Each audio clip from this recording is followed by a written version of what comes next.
first corrections I have to keep track. Good morning. Good morning. We'll start, if you'd please join us in prayer and pledge. Would you join me in prayer? Creator God, we come together today to do the business of the county, and we ask for your guidance and your blessings on our deliberations. Lord, we particularly in this, our Dispatchers Week, we thank you for those communicators who tell our public safety people the information they need and the calls, and follow up and make sure that they are safe in the pursuit of their duties. And Lord, that we thank you for this beautiful day and for all that you bless us with. In your name, amen. Amen. I pledge allegiance to the flag of the United States of America and to the republic for which it stands, one nation, under God, indivisible, with liberty and justice for all. Thank you. First call out to the public. Would anybody like to address the board at this time? Thank you. Good morning, Commissioners. It was a wonderful day. Thank you, Brad. That was good. I want to express my concerns that I brought up at the last meeting, which was some of the things that had taken place under my arrest. It has come about where I talked to a young man that I feel has been a friend, and brought me into light that maybe I was a bit harsh, and at the same time things have got to be done in the right way. So as of this morning, I'll let you know that I'll be proceeding over to the Sheriff's Department to file the charges only upon what they call the security guard they had here for the lies and such. And I'm hoping, and these, I further did these here also. I'm sure that if we want to go through their IT&T, they'll clean this up to make sure there's nothing on that tape, but that'll go in for justification and reasoning for me to bring those charges up. And we'll hope that that the sheriff will take that on, because the investigation done by the city police was quite inadequate.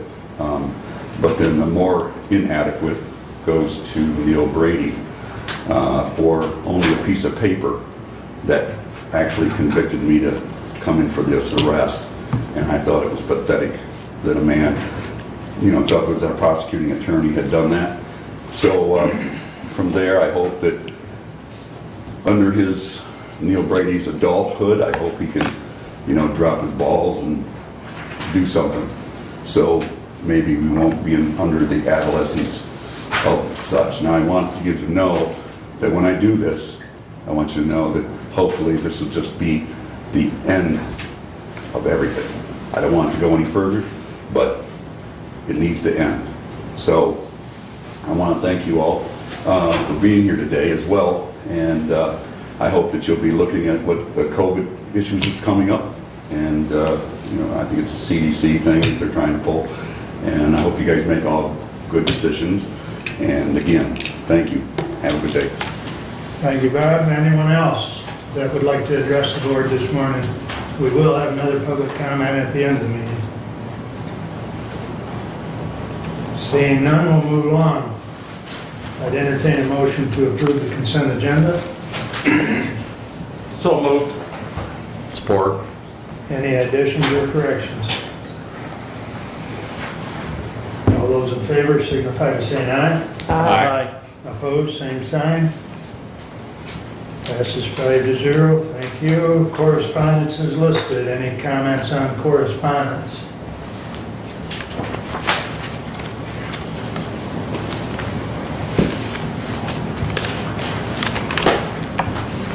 A few of those items will be taken up later in the meeting, so. All right, moving right along, we have the regular agenda. I entertain a motion to approve. Move to approve. Support. Moved and supported. Any additions or corrections? Hearing none, all those in favor signify by saying aye. Aye. Opposed, same sign. Passes 5-0. That brings us up to standing order. Randy Finley, please. Good morning. Good morning. Two things this morning. I come before you to ask permission to replace a custodian that has left for greener pastures. And so that leaves me one down. And in addition to that, we have been struggling to keep all the buildings operational as far as the custodial end of it. We've been extremely short-handed, and I have been hiring outside labor and trying to make up some of the gaps that we have in that. I also have one custodian that's going to go off on sick leave for quite a period of time, so that drops us, even if with a new hire, that drops us back to 3 people for 6 buildings, top and bottom. So it's extremely difficult to operate with the amount of staff that I have. So I'm asking that to replace the full-time one and to consider possible hiring of the second one.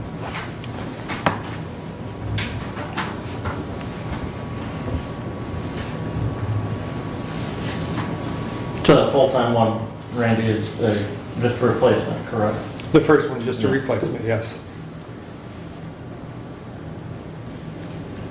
Is there enough money in your budget for the second one? I haven't, probably not, but there's not enough money in there to keep doing what I'm doing either, as far as hiring outside part-time to come in. So that isn't funded either, and that's what I've been resorting to. So that's kind of the situation we're in. The problem that we have is we have, like the courthouse, there's 3 floors right there.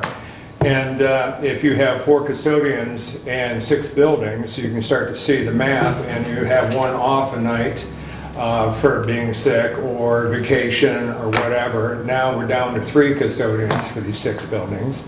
And if somebody's off in addition to that, it gets really, really tough to cover all the areas. And in addition to that, we can't really do the deep cleaning things that we have done in the past. There's floors to be stripped and re-waxed and that sort of thing, and that takes additional manpower because that's not in a normal evening for them. That's additional work. So, and we're having a hard time just covering the regular work, let alone any additional.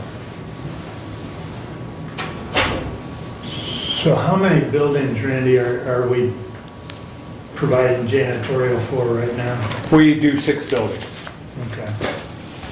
And these are, these are good-sized buildings. This one's 2-story, the courthouse 3-story, so you have to kind of take that into consideration. Like Lifeways, that's all one area, and then MSU is another area. Those are big spaces to be cleaning. A lot of people.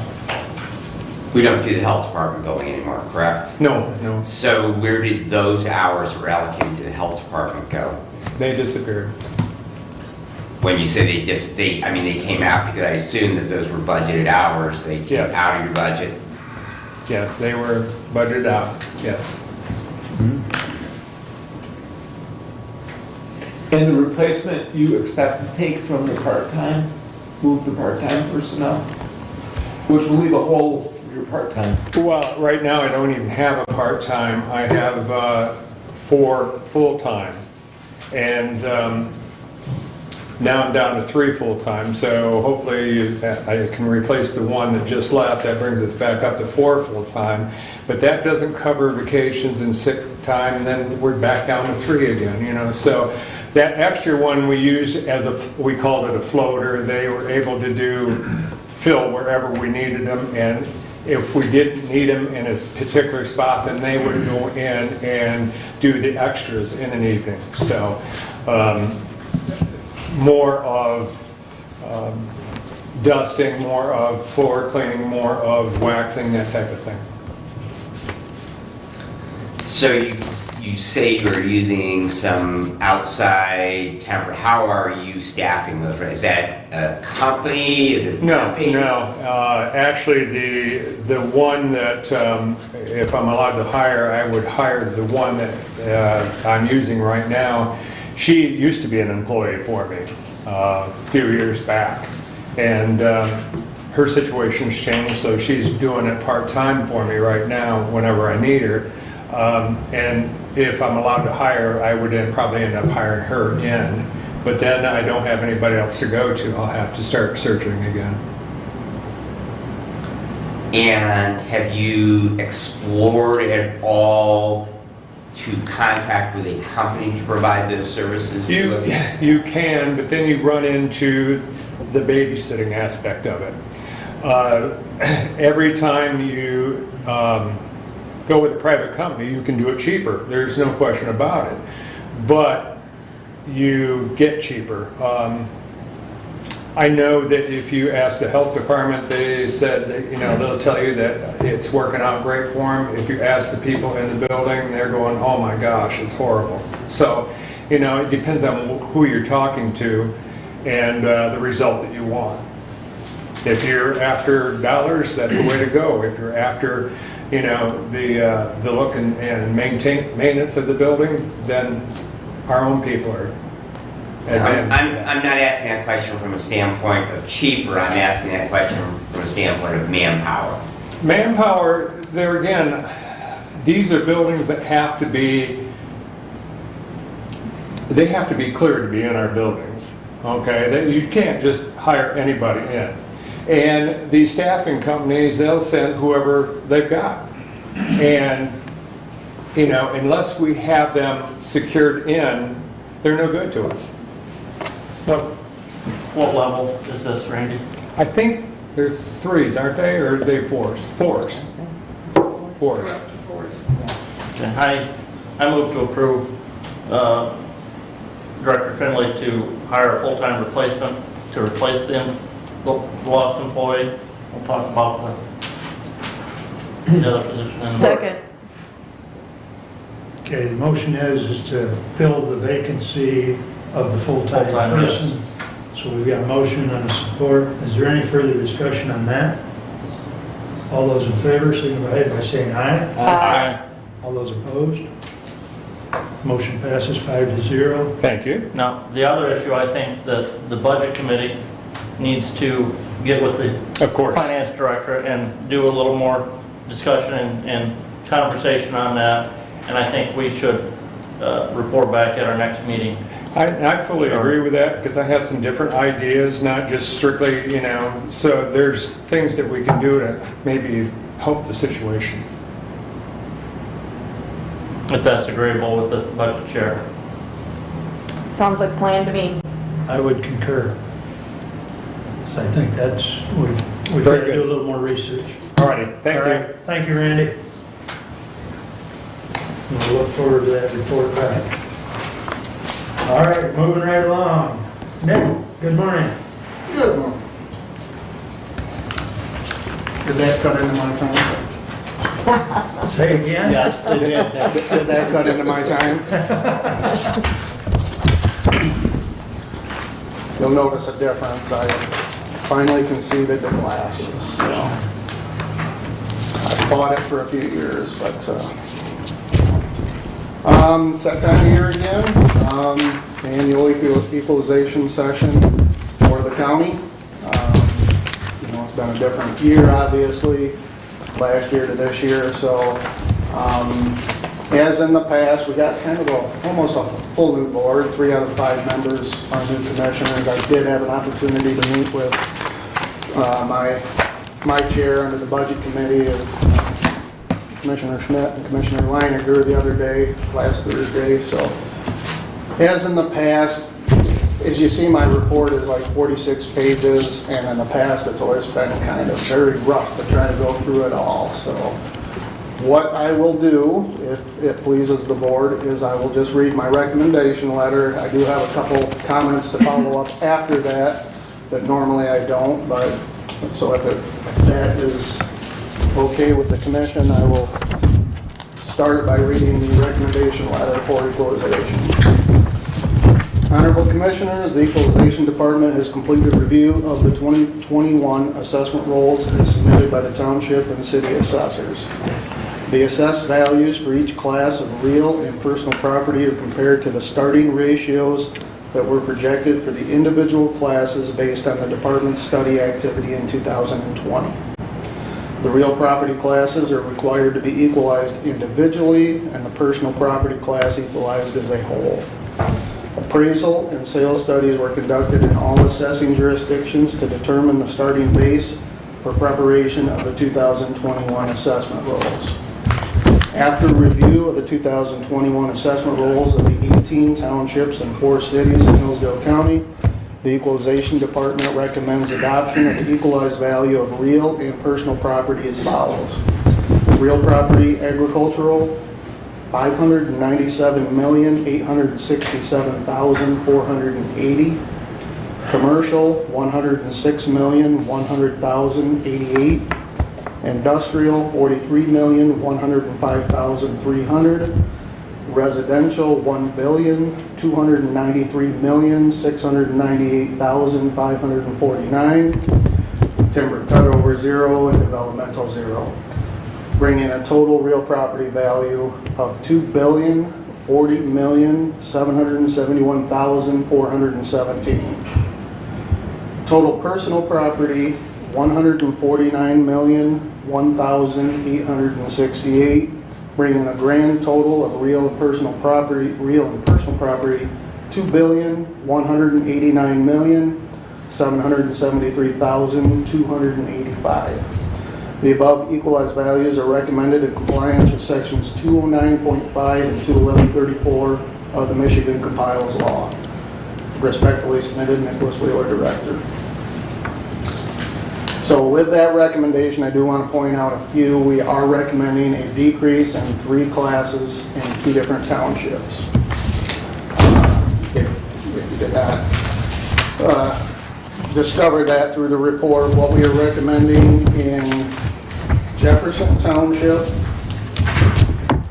commercial, we are recommending a reduction of $111,740. In Pittsburgh Township, a reduction in the commercial class of $66,259.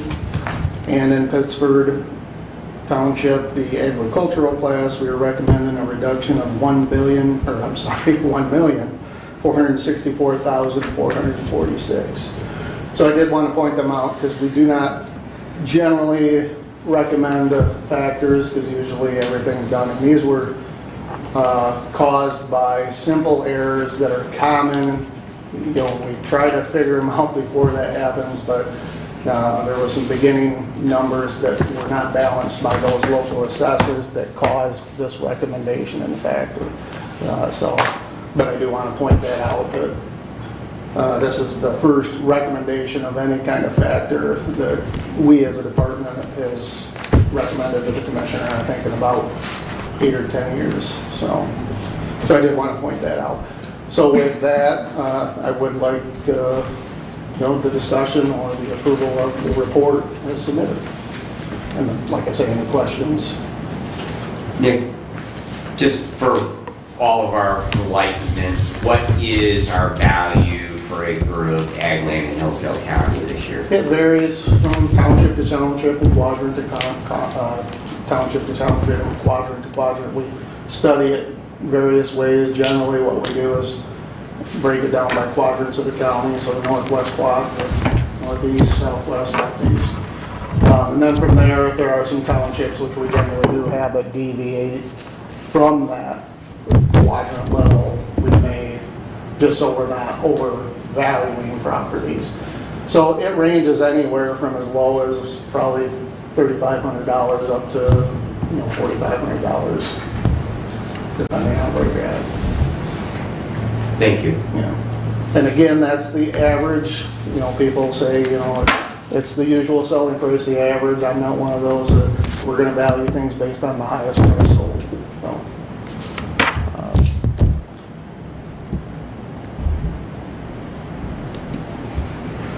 I move to approve the equalization report as presented by the equalization director and to file the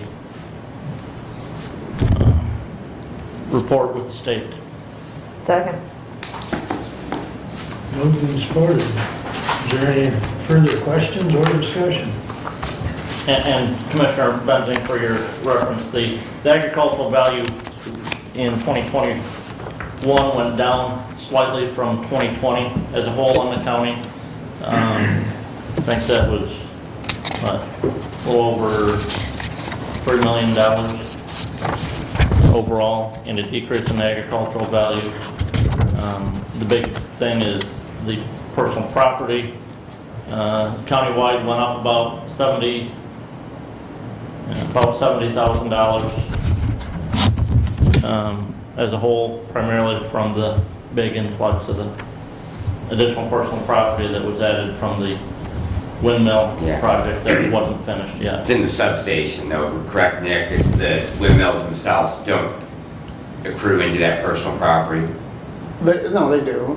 The windmills by State Tax Commission guidance is industrial personal. And just to point that out, they were not in service as of the end of the year, so we did not realize the full value of the wind turbines as hopeful. So they were, by State Tax Commission rules, guidelines, they were what is called construction in progress, so they were not carried at 50%, assessed at 50%. Essentially, they're assessed at 25% this first year. The substation is part of the utility under Consumers Energy, and that did add about, I think, $3.5 million worth of value this year. I think it'll be more next year. Again, I think that was considered probably construction. Because their control building wasn't completed in December either, the one in Jonesville there on Beck Road, so that'll add some value as well. I would imagine. I'm not familiar with that right now, so. But I just want to point that out, that unfortunately, as the budget, I think, so I'm sure Derek will have some discussions with the budget committee fairly soon about that aspect of it. And I guess I would point out on page 16 is that comparison of the county equalization value from 2020 to 2021. Just, I don't know if everybody found that, but that's kind of where it is, and it also then compares the taxable value from 2020 to 2021. And keep in mind, 16 of the report. yes, keep in mind all taxable value references in this document are tentative at this point, until state equalization finally ends. I think the Monday this year before Memorial Day, usually it's Tuesday after Memorial Day, but that is when final state equalization. I don't anticipate any further factors. I have been in discussion with our state field rep, Rick Watson, and he's aware of the factors that we're going to recommend, and the result that it has a very little impact on the taxable value anyway, so. But everything in this report, taxable value-wise, because I do understand every year that is what people's interest is piqued, is with the taxable value. And so, and this report is available on the county website under the equalization page for anybody. I will be adding to it as the months progress and we get more data for more final numbers from the township assessors. For various principal residence status and stuff like that. Okay. Any other questions or comments? All those in favor of the motion signify by saying aye. Aye. Opposed? Passes 5-0. And I believe, Commissioner Wiley, I have supplied Jody with all those lovely forms that you get to sign. So. Yeah, I remember. I'm trying to repress that memory, though, right? One of the perks of being the chair. Yeah. Thank you. Any I other didn't bring questions? my arthritis cream. You want me to just email you copies back? That would be awesome. Yes. Okay. All right. Yes, I will pretty much be submitting these numbers. I've already uploaded them to the state website. I will be hitting submit for approval now that you have approved these locally. So onward and upward. Good. Okay? All right, real good. Thank you, Nick. Thank you.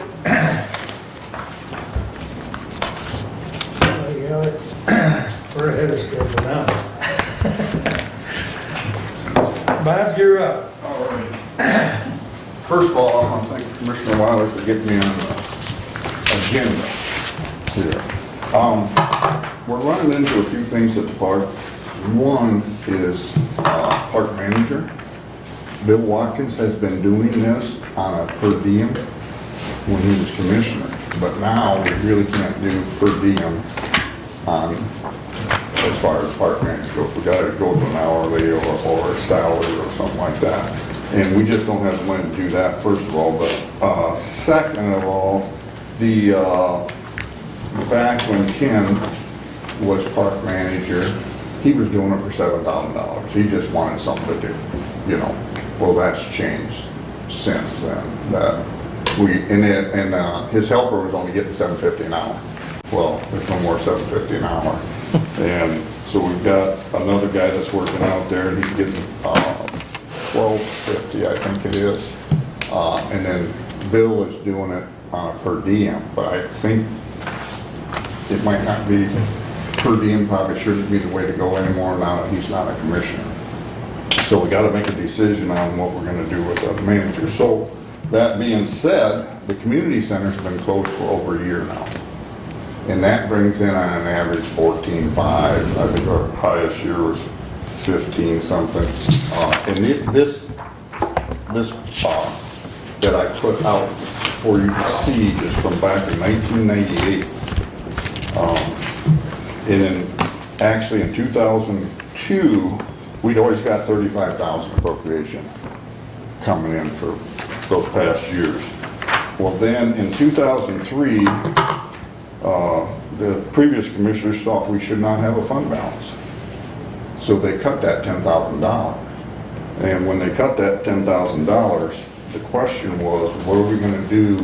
We would have had enough of the fund to take care of roofs like on the house, to do all that, because we were saving on an average back then at 10,000 for major projects.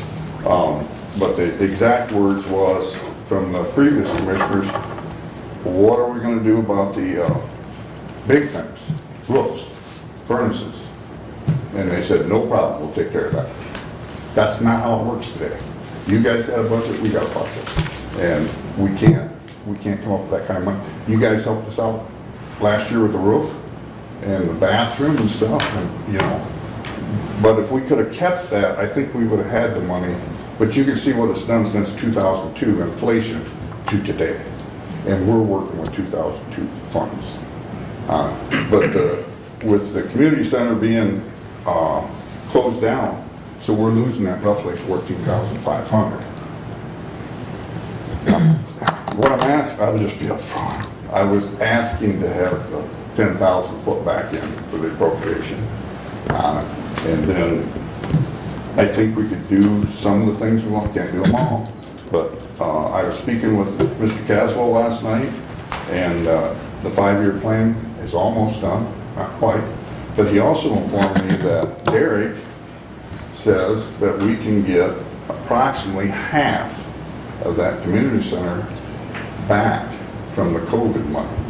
And so I'm gonna stop down there when I leave and go over that with him. So roughly 7,000 would really help us if we can get that, you know, right now. But in the future, I just don't see how we can continue with the 25,000. It's just not going all the way. And there's a lot of things we used to do that we don't do anymore. We used to spray the ponds. Well, we can't afford that. That was $45,000 a year. We can't afford that anymore. But you can see what the ponds have done because we're not spraying them. So that being said, that's why I'm here. So any questions, I know. A couple of questions that I have. One, sure. You know, we talk, I'm the Parks committee rep from commissioners, and I've asked a few times about why the community center is closed. And I guess I don't understand why it's closed. I'm on Jackson Park site right now, and they're taking reservations for picnic shelters and, you know. That being said, all of our shelters we can rent out because it's outdoors. But inside is 25 people. And rent them. Well, 25. nobody wants that limit. Once we tell them that limit is 25, and the only way we can police it would be when you come in, they have to sign their name, give their address, and most people don't want to do that, not even me. If I go to a restaurant, you know, whoever, but it's not me. But anyway, that is why all the shelters are being rented out when they, whenever we get one, they're rented. That's the outside ones, but the inside ones, no. What kind of revenue do those outside shelters Not a generate? lot. Some of them are $25 rental, some of them are $30 rental, depending on the size, so they don't bring a lot in. And actually, we just started doing this in the last couple of years. We never rented out outside shelters, but we thought maybe a little extra revenue, and that way they could reserve it too. We had a lot of complaints if they wanted a big party or whatever, that the biggest one was used, and so this way we can control the big things out there, so they've got availability to that stuff. And, but it just comes down to the mighty dollar. And I understand there's probably 300 people ahead of me from en masse too for money. Well, I think it's important for everybody to understand this 5-year plan makes us eligible for those Yes. DNR grants, but at best, that money's a year and a half away. Well, not only that, those grants are gonna be for a specific thing, Right. like dredging the pond. They have nothing to do with operating. You can't take any operating out of those grants. And, but we're down about, if you looked at the total revenue on the first page, the last one on the bottom at 60,224.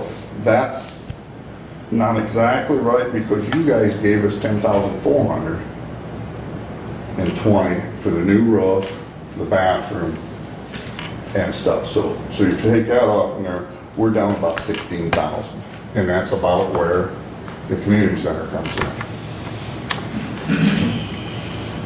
Well, I've been kind of observing this process for 13 years.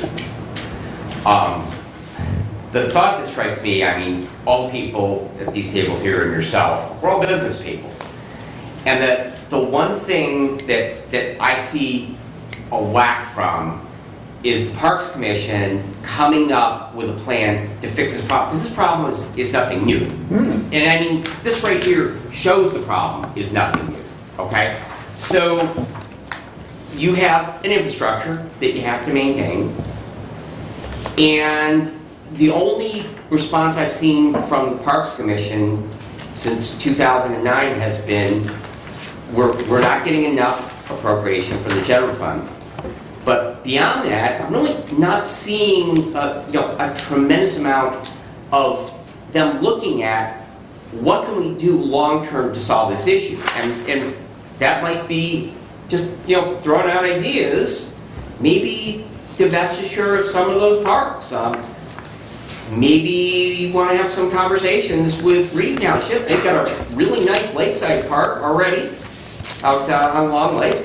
And, well, maybe they'd be interested in having another park over on Hemlock, because transferring that, I mean, I understand there's some deed restrictions. Same thing applies with Jefferson. I know it's the only free swimming beach in Hillsdale County, and I know there's deed covenant, but, Jefferson's, well, they got marijuana now. Yeah. They get more revenue. That being said, we tried both of those. So, We tried to get Reading the park, and they want no part of it. And same with Jefferson Township, we tried to get them to River Lake Beach, no part of that. So we've tried those two options. but I guess my question to you, in a global perspective, is what's the plan here, other than because this conversation repeats, at least in my tenure here on the board, it repeats itself. We don't have enough money. And we need a larger appropriation from the county general fund to the parks to operate the parks. But I'm not seeing any planning. And I mean, like you say, we're all business people here. And it's like, if we have a money sink, we got to figure out a way to stop that. We got to come up with a plan to end the money sink, because the solution is, I mean, we all know that revenue growth is pretty flat. Right. And there's more and more people that stand at that podium. Randy was just here asking because, Well, he needs more custodial coverage. And, it's just always the same thing. And I'm not criticizing. I understand the need. The people in Hillsdale County, they expect services from county government.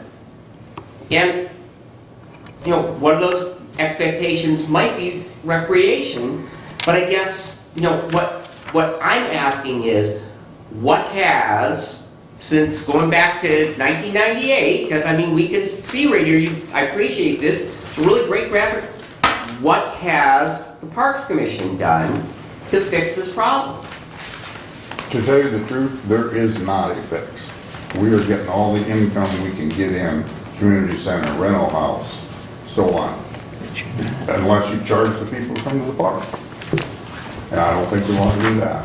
But then you have a cost, if somebody's got to stand there, they found that out of Sandy Beach. Exactly. So, and the revenue that you generate from that is not going to offset the cost. And we've also tried, we thought about a primitive campgrounds, but just same thing again. Somebody's got to be there.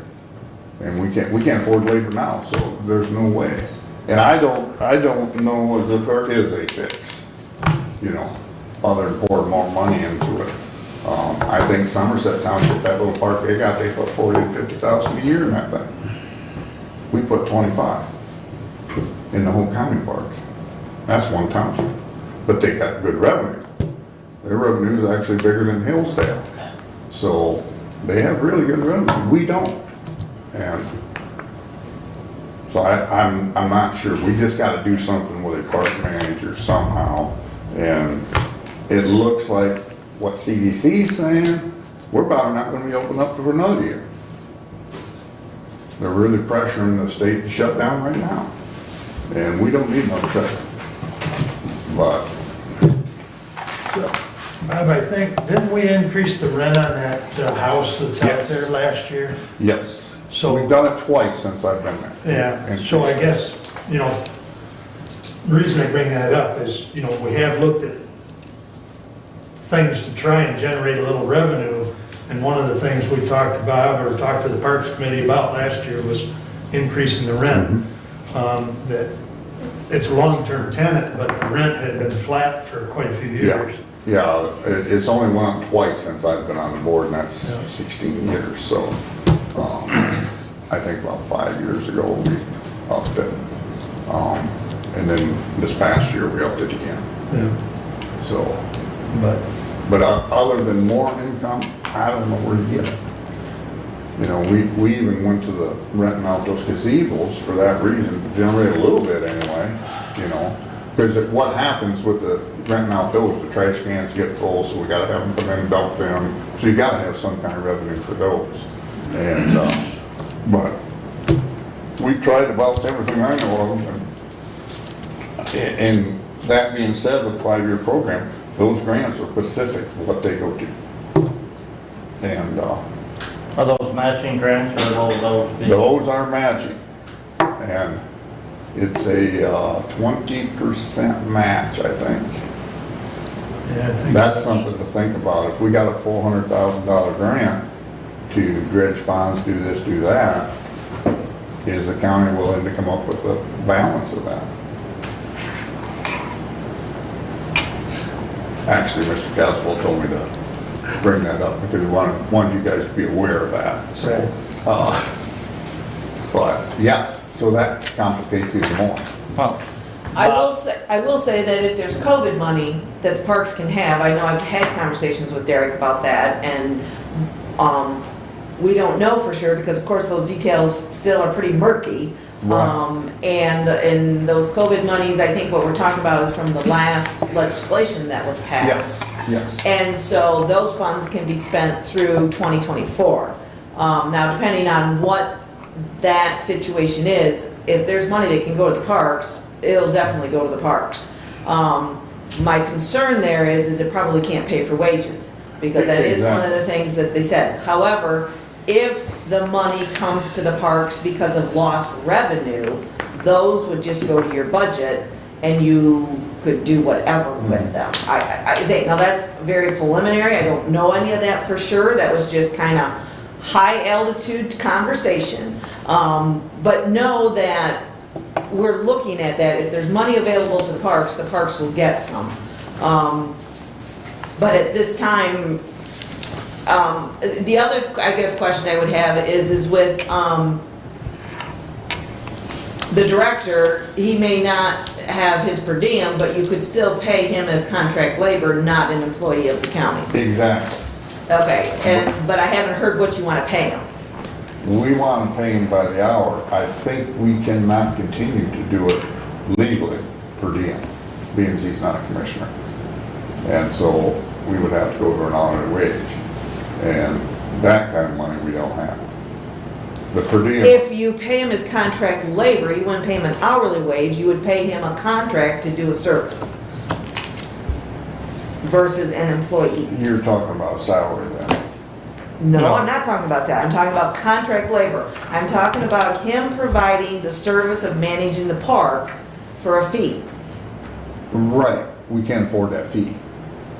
That's what. You've asked him that question? Yes. Okay. Yeah, because we got to do something, we got to do it pretty soon. And the per diem was $30. So you can go out there and spend all day for $30. Well, that can't continue, so. But you're not saying how much he wants though either. I think he wants at least what the other maintenance guy wants. So he is submitting essentially a bid for a contract service for $12.50 an hour for every hour he puts out there. And we don't know how many hours a week that is. Exactly. We've limited to 20 hours because that's all we can afford. 20 hours a week or 20 hours a month? 20 hours a week, and we have limited it. And we've done that for the last year, trying to conserve some money. My other thought would also be, my understanding is the sheriff's department has a program going for help. Have you looked into that, and can that work in the park so that our director wouldn't have to spend so many hours, he would only have to supervise? We, actually, I talked to Commissioner Wiley on that, and I actually called up the sheriff's department twice on the cell phone that they gave me, and I've never got a return call. So I wanted to be first on the list. I will follow up with the sheriff. I've never got a call back. So if you happen to get a hold of him, tell him we'd like to be first on the list. But we take volunteers anytime. Well, the other question I was gonna mention is the volunteers in service groups. I know specifically National Honor Societies have a service requirement. Is there a way you could manage that and get children, high school kids in to help with park cleanup in the spring or whatever, to help decrease some of those I hours? wouldn't see why not, as long as they were supervised. Well, again, that would be, the supervision would be on our part, the park's part, Right. not on their advisor. And that's what we're doing now. The youth home comes out and works, and we supervise it and try to, because they'll come out and work 5-6 hours, and that's free labor, so we can afford to pay. But we're still getting behind. I mean, there's trees to be cut, there's brush, they cut brush all the time, and it's just, So I guess another question would be is how come these things weren't addressed in the budget process when we set the budget up for this year? These concerns almost talk like the concerns that should happen for the budget process for 2022. we did present that. And the answer was? They said no. Okay. We actually presented a budget of $40-some thousand appropriation. And we listed everything that would go into. We showed exactly what it would go for, and that was shot down, and I don't blame you for that. So we've tried to address everything possible. We're running out of avenues to pursue now. I mean, even in the past years, we give up per diem to balance the budget. And we've done that quite often. And I don't mind that. We're not there for the money, that's for sure. And, But have you also ever thought about having a Friends of the Park or something where they support the park financially and/or with money donations, have fundraisers for the park, that kind of thing. I don't know. We had thought about that, but I'm not sure what you could do to put for a fundraiser that would generate the kind of money we're talking about. It might generate 1,000 or whatever, but I'm not sure what that would be. We've talked about it a lot, but we just don't know what it would be. A benefit dinner and auction might provide some well-needed funds. We could try something like that. I mean, I know with COVID, that's gonna be hard to do. It's gonna have to be virtual, Yeah. Yeah, that might Let's be. go to Indiana. Well, there you go. Go to What's Indiana. Or Ohio. There you go. Yeah. Yeah, we can go to either one. So, but that's where we're at on the park, and I understand you guys got a budget and everything, but we're running out of options. And as long as that community center's, if we get another 14,000 and that's gone, 2020 is gone. So now we're on 2021 and here we are in April and still no income from the community center. That does bring up a question. I thought indoor facilities were a percentage of their capacity. 25 people is your percentage of that capacity? Yeah.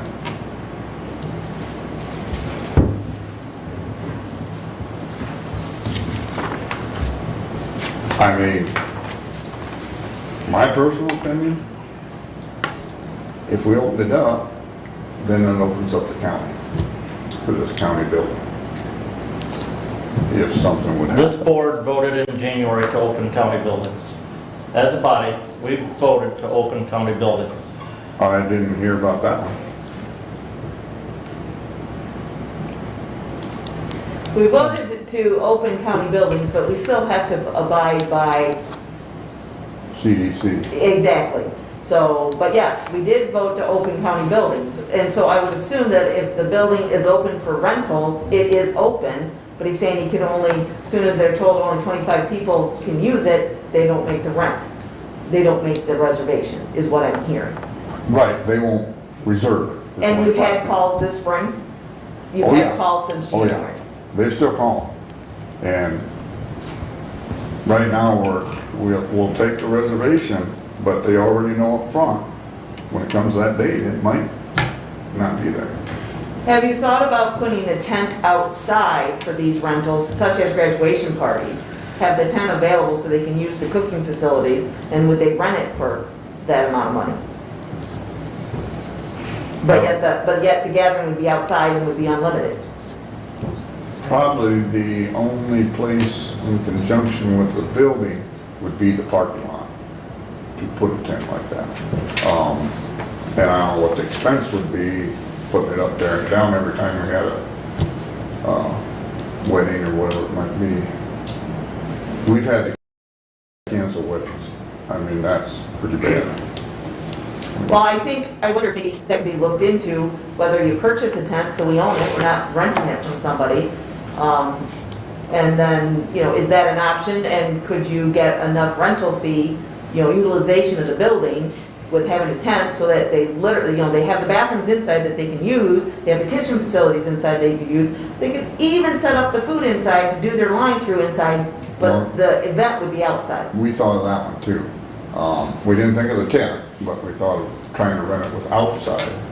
Well, you give it a tent, then me as a person who wants to use it, I would think about it because the tent's up, the tables are there. I have my inside that's not going to be not going to have wind and storm issues, but there's a tent there, so, versus me having to rent a tent and try to do it outside my own home. Right. I would be willing to rent at that point.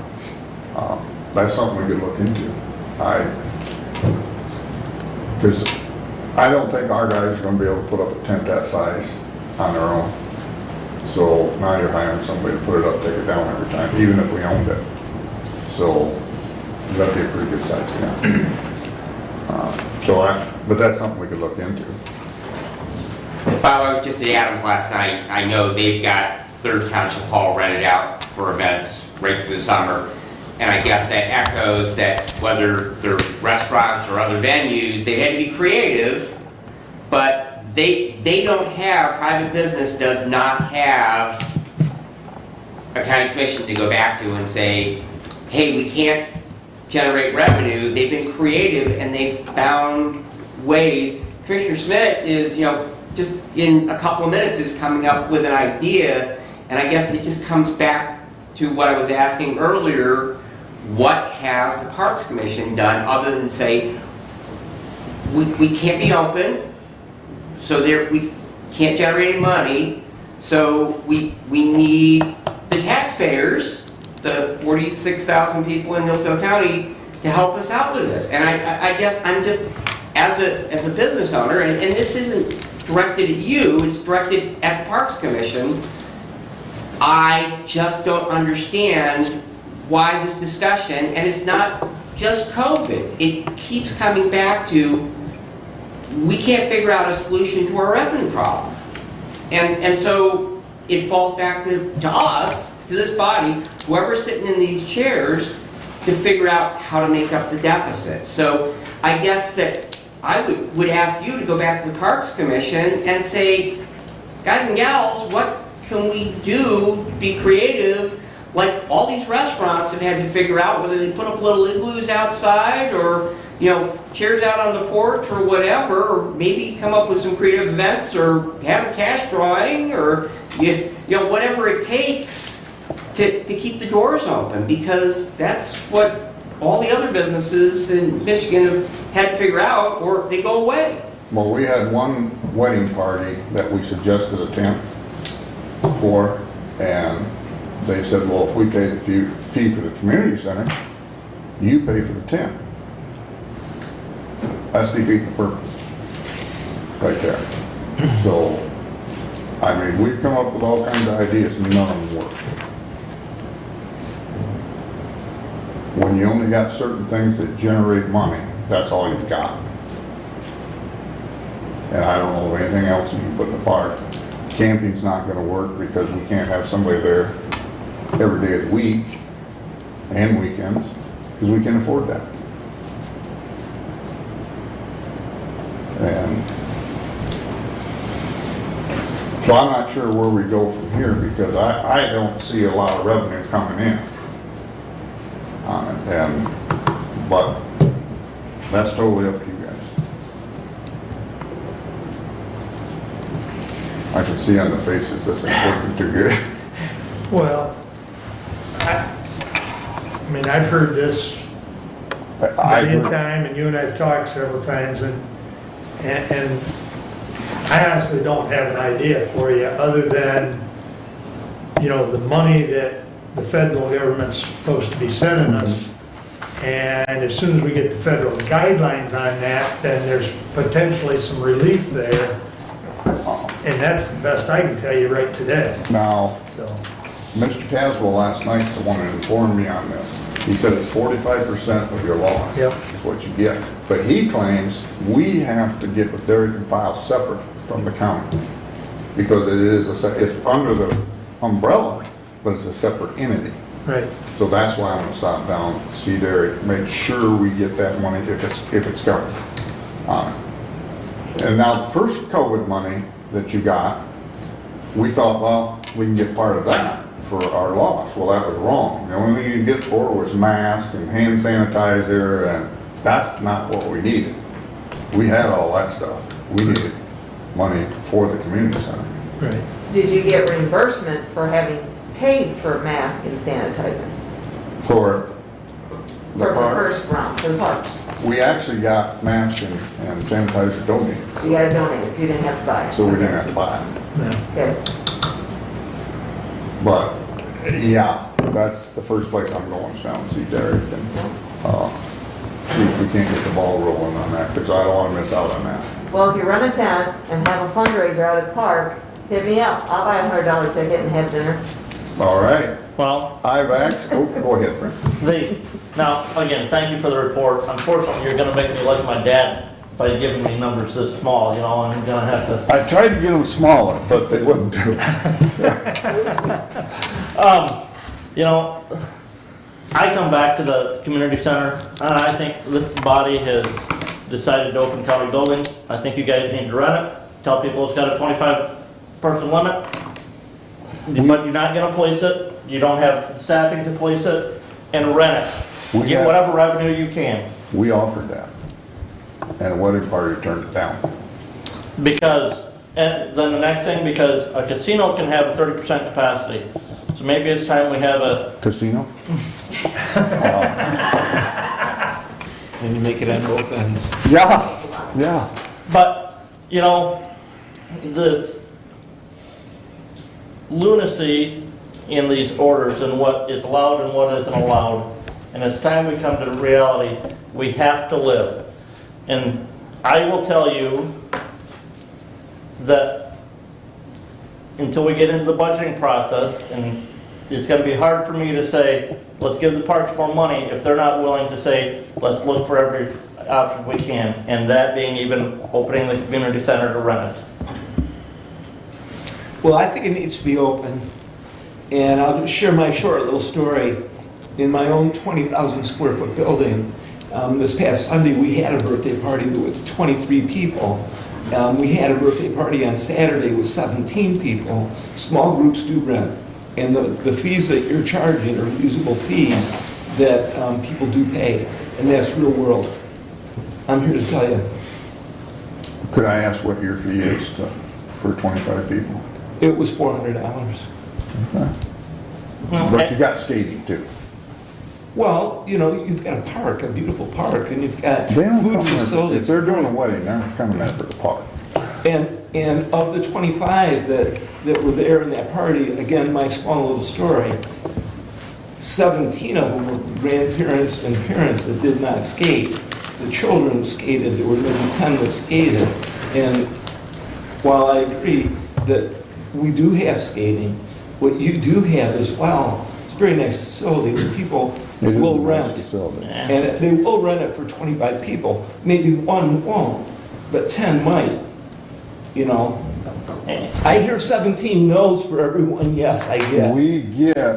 We have given them that option Yeah. at 25, and they walked right away. And we also told them, we're not policing it. You know, you've got to police it, not us. And so not one has took that yet. Well, But if this whole board would give me a motion to open it, we will open it, but the park commission is not liable. Does the park commission have its own liability insurance? Or does the park trustee have their own liability insurance? The county? well, I think as well you have a COVID statement that they sign through the parks. I saw that in a reservation opportunity. We do that too. And who wrote that? I think that was the, Tom, Thompson. yeah, yeah. he wrote that up for us. And yes, we have tried that too. I thought the parks are open, so I'm not sure what the motion it is The that you're community- looking for. The community center. Oh, and I thought you said it is open, that it is available for rent, they just But- don't rent it. We're not getting anybody to take it because of that 25 limit. Even though you tell them, we're not gonna police it. You gotta do it yourself.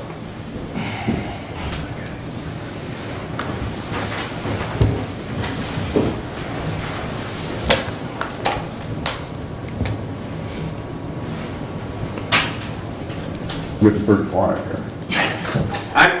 Bob, I'm gonna ask the question at Hillsdale Township tonight. You guys rent your hall? And have you got reservations? Because, what I'm hearing is just counter to what I heard at Adams Township last night. $175 to rent their building. It's, I don't know, it's probably twice the size of this room right here. Yeah. I don't know what their capacity limit or what their contract said or anything else, but, and just, I know from my little township hall, old country church, not real fancy, don't have a stove, got a refrigerator, got a sink, got water, but we have a long list of people that want to rent it for bridal showers and all kinds, because it's a heck of a lot easier rather than do the cleanup at their house and make sure that there's enough place for everybody to park and everything else. They're really glad to rent that, and I guess that, What are you I don't doing? know what you're renting it for, but all I'm hearing is nobody wants to rent it, but everywhere else I go, I'm Well, I don't know where you're coming up with all this, because we have tried everything. We actually had a bridal shower, and they wanted to rent it. And once we told them 25 people, they said absolutely not for that kind of money. And how much is that kind of money? $450.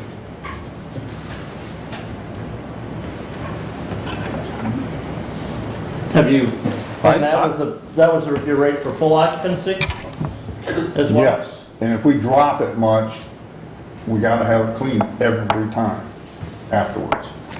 That means chairs, everything, according to the COVID, and that gets expensive. But I'm willing to open it if you guys tell me to. Personally, I think we told you to in January to open it. Well, I'm not personally gonna tell them that it's full capacity, so it's gonna be 25. And then, So are you open or not? we're open, but nobody's taking the bait.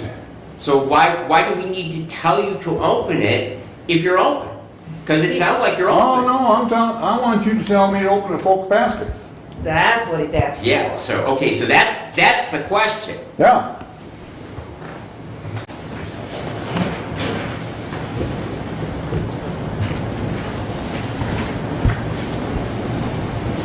And that being said, if you did that, we will not mention the 25. We'll just say you gotta go by CDC rules. Well, isn't that what you're already saying? But it's not necessarily CDC, it's the MDHHS order, and, we can debate the issue all day. Well- Whether you're a entertainment establishment, which is allowed 300 indoor persons, or not, or if you're a non-residential gathering and you're only allowed 25. I moved to allow the Parks Commission to rent the community center and just tell the inhabitants that they must follow the orders of the MDHHS in capacity. Support.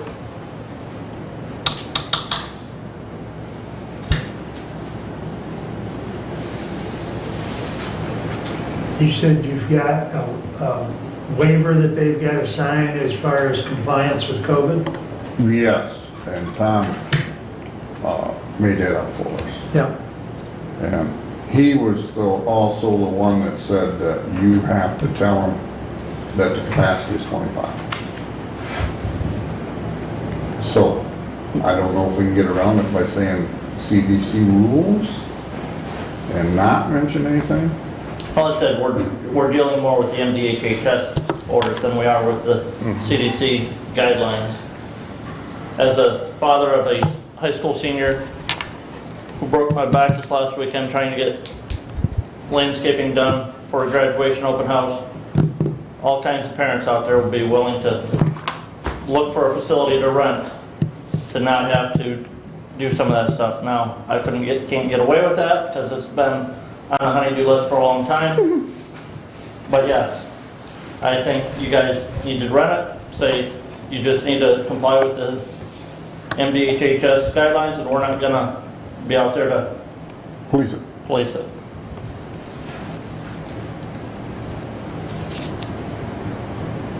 We've kicked this around for quite a little while, and I think the discussion's been good, but I also think there's a motion on the floor that needs to be voted on.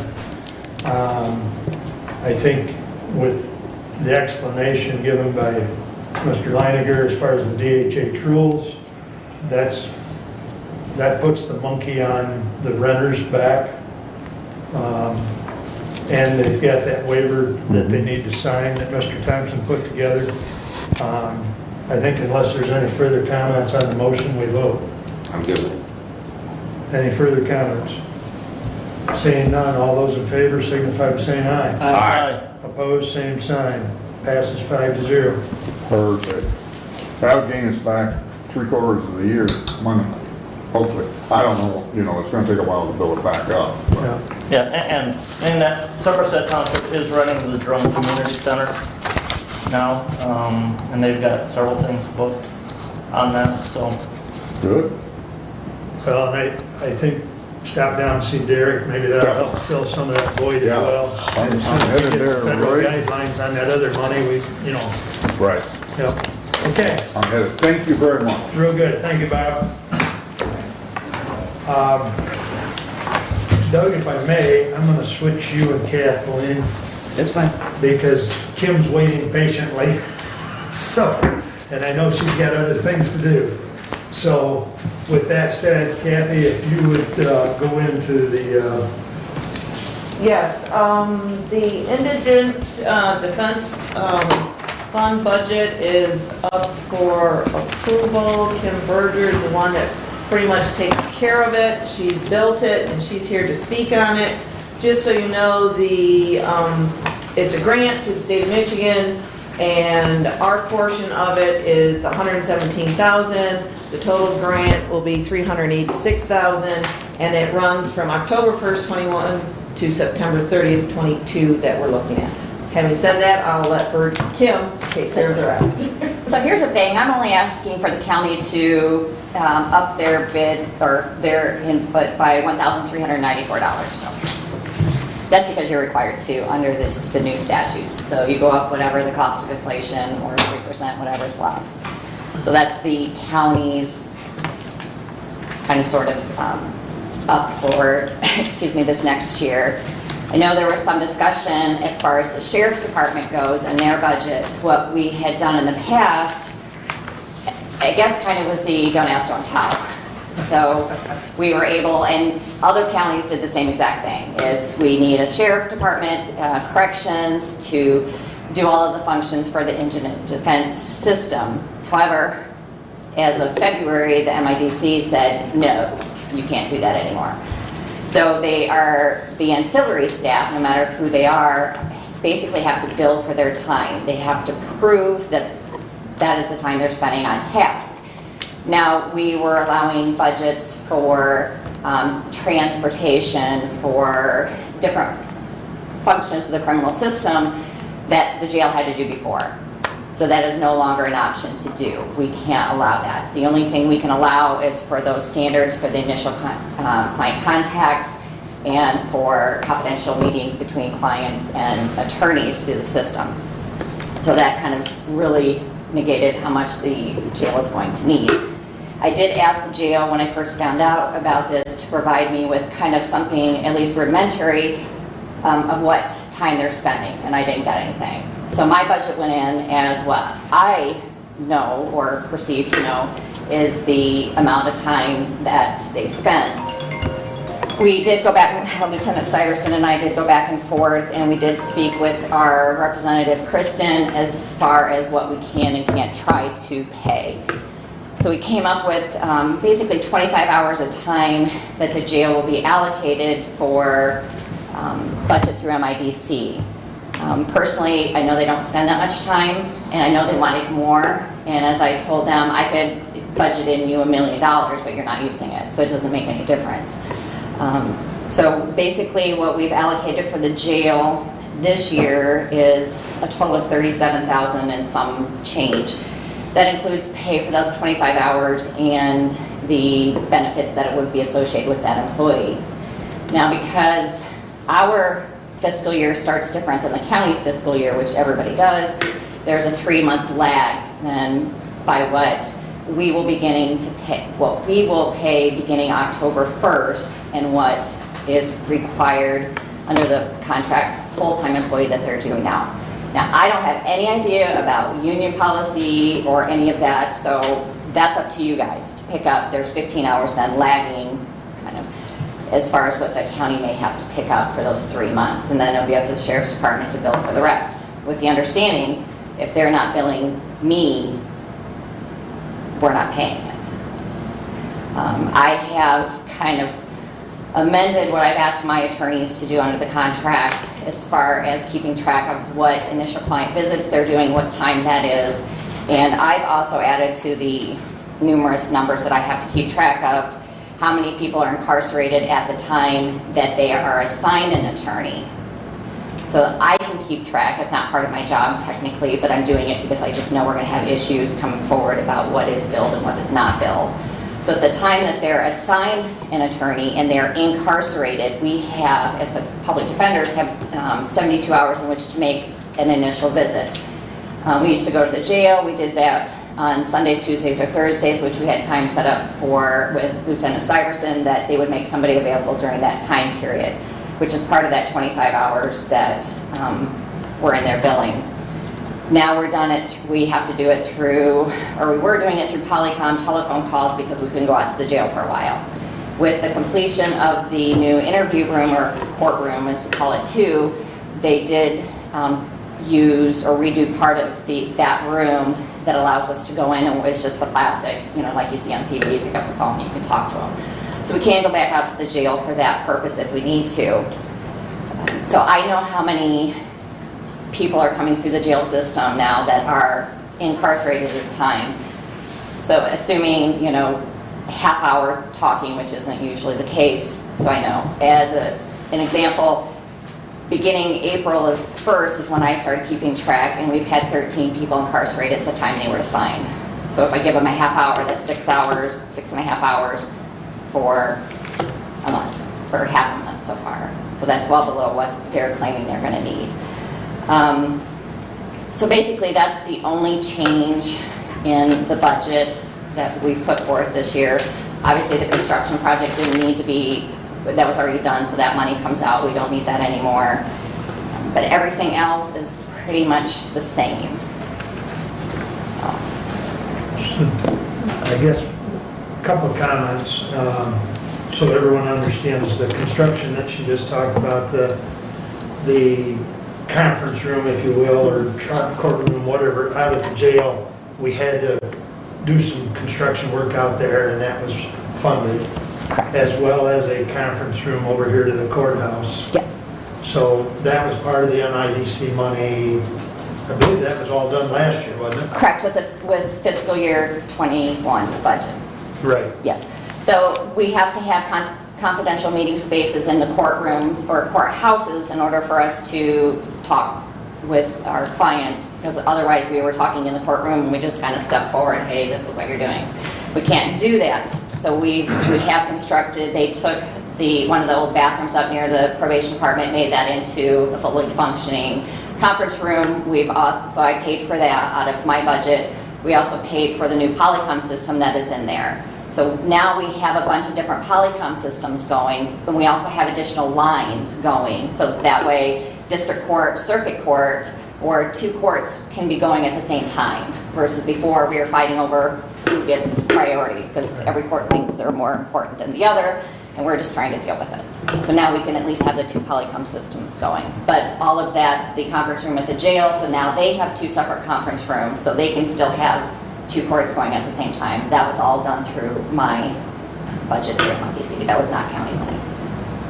So another comment, you indicated that the county was going to have an increase of, what, about $1,300? Yes, each year you're required to go up whatever the cost of inflation, or 3%, whatever's left. But our total input into it is about 115? 17? Okay. And just correct me if I'm wrong, Kim, but that number, when MIDC kind of started, that number was derived from what the county had historically put in to defense for Right.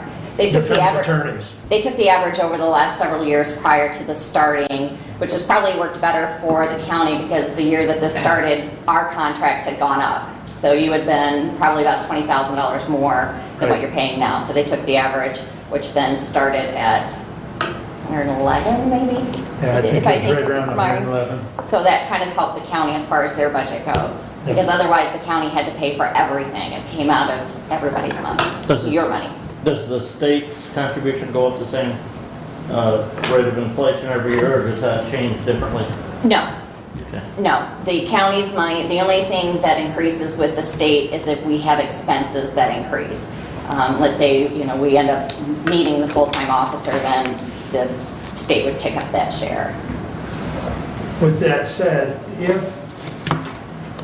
if the sheriff's department documents and has more hours documented than what Kim has in the budget, she can amend the budget and submit that documentation as proof.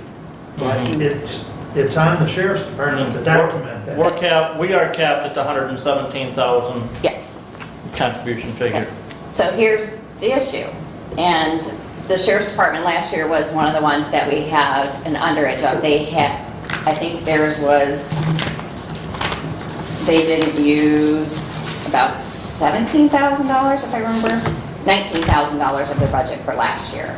And that was partly the kind of the transition into a full-time employee. But we had an overage, so we didn't spend $68,000 last year. Of state money or county money? Both. I broke it down, but they said they didn't care. They have, so we had $68,000 in the budget to begin with this year that, so I can take money from other places like I did to try to help in different areas as long, it's kind of like you, I can move money around as long as I can document what I need it for. Okay. I'll move to accept the proposed budget for the Michigan Indigent Defense Fund from October 1st, 2021 through September 30th of 2022. Support. Moved and supported. Any other questions or comments? All those in favor signify by saying aye. Aye. Opposed, same sign. We're good. Thank you, Kim. Thank you. Have a good day. Does any of that need to be signed, Kim? Yes, you should have the paper, the resolution or something, that it'll be signed, and then I will need that back to submit to the, to MIDC. Okay. So, and then the compliance plan, which you also have, is just you, kind of as a reference for you guys of what is expected, will be submitted as well. All right. Very good. Okay. Thank you. So you guys need a resolution in that. So we'll have to put together a resolution. So we'll follow it up with a resolution Just and be next meeting. consent next time, and that'll be signed. And Is Okay. there a timing issue or not? I don't know. that has to be submitted by April 30th, so we'll be fine. So we'll be fine. Okay. Yeah, All right. Very good. because the next meeting's, what, the 23rd? Yep. Yeah. Okay. I just want to make sure there wasn't a timing issue. Yeah. So continue. Please. All right, so the next thing we have is Resolution 21044. To the Honorable Board of Commissioners, we recommend the approval of the attached resolution to borrow against anticipated delinquent 2020 real property taxes. This resolution is not to exceed $3,200,000. Respectively submitted Kathleen Schmidt, Chair Budget Committee, and Mark E. Wiley, Chair Board of Commissioners. We have Stephanie Kaiser here that will entertain any questions regarding this resolution. Support. Thank you. Good morning, Stephanie. Good morning. Must be all your tax appointments are over. Finally. Good. Thank They you. drug out this year, I tell you what. Well, would you like to expand on that a little bit? It's something we do every year, but I know we've got new groups, so. So the purpose of Resolution 21044 is to borrow money under the full faith and credit of the county to pay the local units, all the schools, the ISDs, community colleges, township cities, senior center, ambulance, MCF, and MCF debt in the villages. This borrowing is what establishes the delinquent tax revolving fund. So in March, all the city and townships and villages came in and turned their original rolls over to the county. And the county is now responsible for the delinquent taxpayer bills, I guess you could call them. The county treasurer collects those delinquent taxes, and I calculate roughly what to borrow with the cities and villages and townships and all the listed things on your tax bill, okay? So I cover that. Oh, we also have to borrow for the principal residence exemptions that did not get paid. Those get turned over to the delinquent tax system, so those have to be covered as well to pay those units. Because the taxpayers didn't do it within 30 days they needed to do so. When it gets closer to borrowing, I calculate how much I have to have collected since I've received those tax rolls, and through a certain date, last year I did it through April 28th, I believe. It'll probably be April, or end of May, or beginning of May. And I subtract those payments from the amount to borrow, so the total amount is not going to be the 3.2, but I have to give a rough estimate. So we have a bond attorney and a consultant that goes out for bids for different banks. And we have to pay those people as well out of those funds. So that sometimes always gets forgotten. And we take the payments of we pay the bond payments every two times a year, which is about 2.5 years worth of payments that we have to pay to retire the bonds. So lately we've been getting good rates. Last year we got 1%, and the year before that was 2.25, and those were both from Century Bank and Trust. So are there any questions? I will say that Stephanie shared with me last year, she thought we borrowed about 3.4 million, or excuse me, she requested 3.4, we actually borrowed 2.7. So this year, we're down a little bit, so maybe that means collections are up a little bit. So Yeah, that's good. Thank you. I was going to ask that question. Yeah, actually the subtotal was 210,000, and we subtracted about 290,000 last year from the time that we got the tax rolls until the time we borrowed. And in our package, we saw the about 11-page document, which is the official document with all the verbiage in it on how it all works, which is essentially what she said. So, and then I need 3 original copies too, so you can't just copy it for me, I have to have originals, signatures. And then I send that on to my bond attorney, and then he takes it from there. And then sometime in June, we'll have the banks do bidding. Lately, they've been just doing our local banks because we get such a good rate from our local banks. Any other questions? I think we probably could. It's up to Do a you. roll call.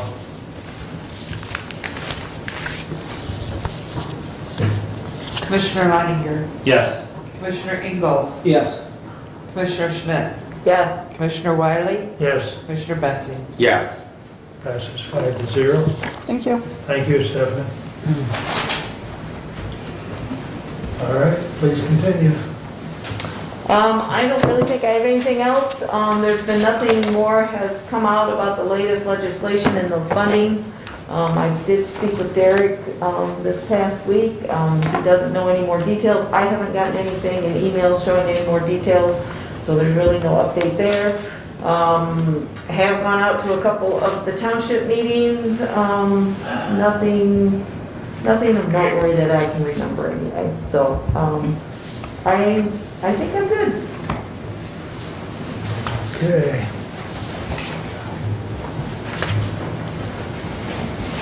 Is there 3 now? You just have to use that. Okay.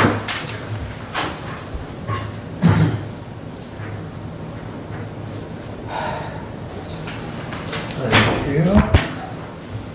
Okay, that brings us back around to Doug. Thank you, Commissioner. So I have a report on, from Hillsdale City Council. They have, there is conversation that could be coming our way regarding the request for supporting in a financial contribution for domestic harmony. I plan on presenting a report on what Human Services does contribute in our county for their next meeting. The Kiefer House funding is complete, and the project will begin in May with completion of fall in '22. The Dawn Theater project, the drywall and painting, they're in the finishing stages, should be open to the public in October with a management company to operate. From our Hillsdale County Road Commission, the township agreements for road work are coming in for the season. very gravel patch, chip, fog, and seal projects this summer. Possibly they're purchasing a new paver. That new paver was purchased, used from Calhoun County for $215,000. And that is in process of getting picked up. They opened bids for M99 concrete repairs. It's paid by the state, bid through the county. It's between Jonesville and Hillsdale, in front of where the car dealers are. That start date is in June. For our facilities, at our last meeting, we asked for architect and engineer report on the weight-bearing wall in the historic courthouse. We have two reports, one from Black Raven Architects, who says that a new beam can be installed to carry the load, describes the support process, describes the pipes that run below the ceiling that need to be relocated, talked minimally about the cost of the project. He wasn't willing to bring a price, but his recommendation for such a project with the disruption that would be caused in a historic building, he would not recommend that project to relocate the beam. And that was from Black Raven out of Adrian. And that was Brenda Rigdon, who's the architect. She also included a drawing, which is in your packet, of the footers that would be required, the demo of the chimney, and the beam that would be installed. Again, she recommends against that project. The other architect firm is G5 out of Archibald, Ohio. Again, they discussed the removal and the install of the beam. He did come up with a price estimate of $125,000 to $150,000 for that project. And then I had an extensive discussion with our department head and facilities director, Randy Finley. He again talked about the two architect recommendations and the process. Randy also has a fear that if anything moves so slightly in the structure that we've got a big problem in that historic building. I walked through the courthouse yesterday, went from, again, bottom to top. I went up in the clock tower, actually.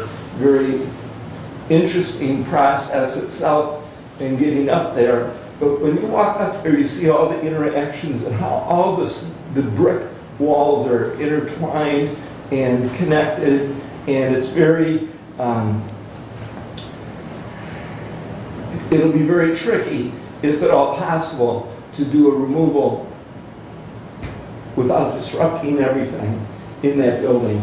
So the final recommendation from the director is to not touch the wall that is that load-bearing wall, and the recommendation is to leave that wall in place as it is and continue the remodel. So, spent a lot of time. We did get our architect and our engineer's evaluation, and I bring it now to the commission for your comments and questions and discussion. I might add, Doug and I talked at some length last week on this, and he asked me to go talk to Judge Sarah and Judge Lisney and Judge Bianchi, which I did on Friday. Provided them with a copy of each of the architect reports. They read the same thing that you have read. And the one, Black Raven, doesn't necessarily recommend disturbing the foundation of that building, which in essence we would have to do to establish the pillars or the support pillars from the basement up. One of the comments I made to the judges was that I was not comfortable with going into the basement of that building with jackhammers and knocking out space big enough to create a footing to support that. Once I had talked to him for a few minutes, then Judge Bianchi replied that maybe we just need to keep both buildings going, being the annex and the courthouse, and leave district court over there. And that was something that Doug and I had talked about as an option. Because as you can see, the one company says that it could be 125 to 150,000. I think it probably could be a lot more than that. And how bad do we want to risk endangering the structural integrity of that corner of the building? Because I think we're all familiar with how much vibration jackhammers do. So, with that said, the judges and I talked about, and I conveyed to Doug that we would utilize both buildings, but we also need to either come to an agreement of what the future plan is of existing space. 2 weeks ago or at the last meeting, we heard them talk about they needed a conference room, they need another jury room. Well, they don't need another jury room if we maintain the jury room but they would like additional space as far as a conference room and that sort of thing. So we do have space as far as the old probate area and the old treasurer's area, but You're talking the probate court's asking for that, or the district court's asking for that? Because if the district court's still over in the annex, yeah, it'd be either juvenile, probate, or circuit, would have to, but one of the comments I made to them is we may want to get scale back down here, and I told Doug the same thing, because we need to all be on the same page and set a final plan for the space, and let's get it done. And stop, if we're going to switch gears and keep both buildings, which, we've talked about getting rid of the other building, and we may or may not get a couple $100,000 for that old annex. But if we're going to just spend that money on all this construction, you've got to weigh the pros and cons. The other thing is we can and will have some space in the annex that we can rent out, because we've moved out a lot of people out of that building. So there's we could cover the costs of operating that building potentially from some of the rent acquired by renting out space. And when I told Randy, the first one on the list, and I think I told Doug the same thing, would be Integral, because we moved them out of the one building so Lifeways could have the entire floor. So Integral was on the first contact. But, that's down the road a little bit, but I'm just saying that so I'm on record, because I assured them we would tell them if we had any additional space when they left that second floor out there on Care Drive. So with that all said, this body needs to make a decision on whether we want to spend the money and take that wall off or out, or change direction and still have courts in two buildings. So, Well, at the right time, I do have a motion. I have a couple of comments first, though. go ahead. So I walked through the annex yesterday as well. The second floor has been pretty much vacated by district court and others. It's in really good shape. It requires some cosmetic updates, maybe some carpets, some cleaning, paint, and that is very rentable. That looks very excellent and can be rented, in my opinion. Scale does need to come down to help the judges and the courts lay out what floor plan they want. If we're going to leave a wall there, it creates a new look that scale does need to be part of. But I don't anticipate that as being a big deal. I think that would be, they're part of the dotting the i's and crossing the t's, to tell you the truth. I'm prepared for a motion, but I don't know if there's any comments. I guess that, Mr. Chair, if I might, please, thank you. A couple thoughts. If we are going to consider keeping the annex building, my first thought is, as far as renting any space in that, the upstairs portion of that building, the problem comes back to the security issue. Because the elevator goes through the lobby area. So if you are allowing the public to come through, you are now introducing potentially a population that will have to access that elevator. There is stairs at the back, but it's not, that loses the handicap accessibility of that space. So as part of that consideration, that needs to be a discussion as part of the security plan for that building. Does the interior door need to be moved to allow public access to that? That- We do that. That might be that we would have to create an atrium, change configuration around, but that needs to be part of that discussion. The old building inspection, I always think that is the Brown's Pan Shack building, Doug. So the Cedar Shake, go back to that era. It's But still in the that- basement, by the way. Yeah, it is. Yeah. So anyways, that's really isolated. And so that space, I mean, it could be cleared out and probably put up for rent tomorrow. So, but that's, as far as the discussion, I think what we need to do is, if we are going to go down that road of keeping that building, we need to have a part of how access and security is going to work for that if we are going to consider renting out space. But the other component is we have for 8 years now had the idea we're not going to own that building anymore.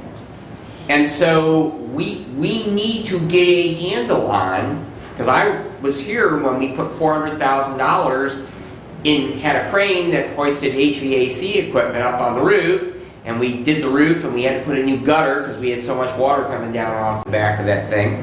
So, but we really need to get a handle on, again, because what we're finding out, we had a plan, we had drawings, we had an idea, but then when we really got into the structure of the historic courthouse, we found out that, yeah, it might possibly be done, but probably not a really great idea and a really expensive one. So we're gonna talk about the building. I would encourage this body to take the same kind of steps that we should have taken before we started the project with moving all the courts into that building, and that is we get a handle on what the cost of ownership of that courthouse annex building is going to be going forward. Because we really have kind of said it's not going to be ours anymore.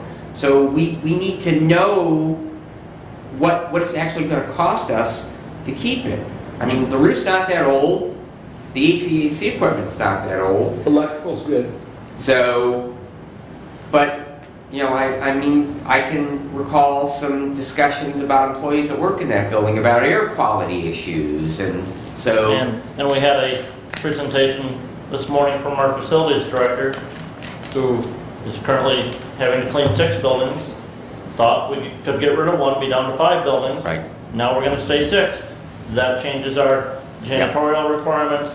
Yes, I think it's time we need to establish a long-term plan and not continue to just look short-term as to, well, we can move the courts and not consider, if we move the courts, where are we going to, those architectural things, those cost of maintenance and continued operation of another building.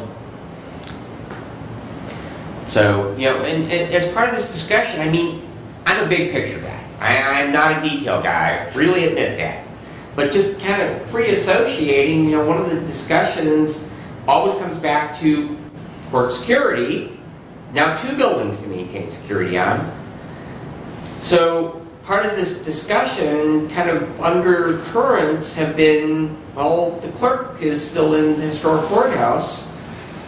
Maybe, you know, if they come out of the historic courthouse, there's really no room in this building. So maybe, you know, as part of that discussion, that maybe we think about clerk's office goes where the district court is now. That solves the security issue with renting the upstairs with the elevator. And then we take the space that the clerk is currently in, and perhaps that we can accommodate a courtroom over there. Because we really, I mean, we have to kind of just explore all, it's like with the parks. We have to explore all options before we commit to a plan. So it's real, you know, clear that it's an intertwined topic of discussion. You know, one part of the discussion leads to another part of the discussion that takes you here, that here. But really where we're at this moment is deciding whether we're going to leave the weight-bearing wall intact or take it out. I would move to approve to continue the remodel, leaving the weight-bearing wall intact. Support. My concern with that motion is to say that you're continuing the remodel. I don't think we can continue anything until we know what the plan is. Why spend more money in the remodel when we don't know who's going to be where? So that would be my concern with that motion. And Mr. Chair, that was why I didn't support the motion, because I'm definitely in favor of continuing the work. We need to keep the project moving forward, and I'm definitely in favor of not taking out that load-bearing wall. But I agree with Commissioner Schmidt that we really don't, I mean, we're in the same place we were before. We're trying to nail Jello to the wall. And I mean, it really makes it hard to budget, it really makes it hard to plan. So I don't know that at this point that we're ready, or at least I'm ready, to support the idea we're going to just blindly go forth with no clear-cut goals. So what I'm hearing is the motion needs to be reworded to be a little more specific. That we're not going to remove the wall, but we need a more directed plan. Or something to that effect. Yeah, that's basically what I'm saying. Right. I mean, And I agree, I would be very friendly with that, and if we can properly word it, the important aspect to me is that that wall stays. Yeah. And absolutely, we need to get scaled down here, and that's going to be part of the input as to what actually goes in these rooms that are being remodeled. There's certain remodeling. In the probate court office, the carpet's been pulled, and the ceiling's been, the drop ceiling's been taken out, and there are things that can be done. And when I say that the remodel needs to continue, there are certain aspects that certainly can be done. Well, there were still things going on in the upstairs, in the they were still going to build that filler in for that doorway, and were they still going to change the? May I interrupt?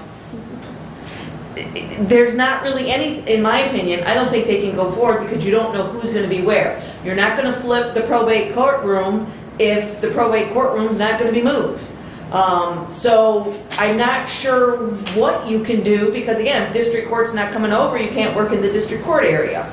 Until we know what the plan is, I don't think that construction can continue because you don't know who's going to be where. Now, if the probate judge is willing to use a smaller courtroom and move the probate courtroom to where it was scheduled to be moved, but not with the removal of that wall, and she's willing to accommodate that situation, then I think you go ahead with the plan and you leave the annex.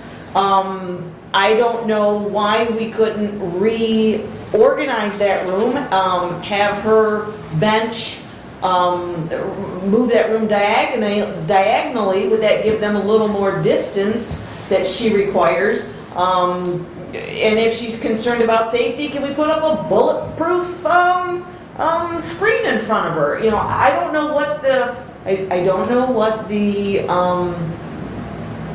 safety concerns are specifically. If it's that she's too close, do you put up a bulletproof screen so they can't get to her? You know, I don't know.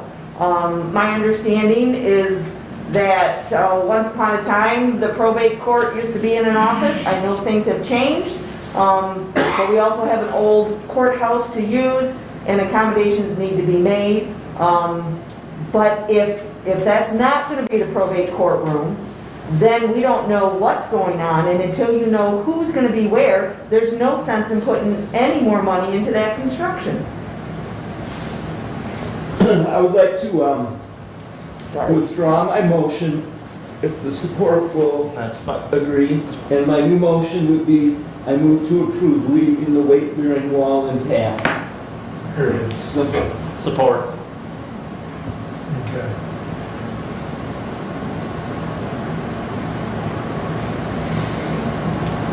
I don't know that there needs to be any more discussion on that motion, but I'll entertain it if there is. I would just add, if the maker and the support were friendly to, that the board accept the report of the two architects and leave the weight-bearing wall in place. Yes. That's good verbiage. And I'm ready to vote. Isn't there only one architect, though, that said that they would not remove that wall? It wasn't both of them, was it? Black Raven was the one who said that they wouldn't touch it. Okay, we'll make it singular, if you guys are good. Yeah. We can accept the report of the architect.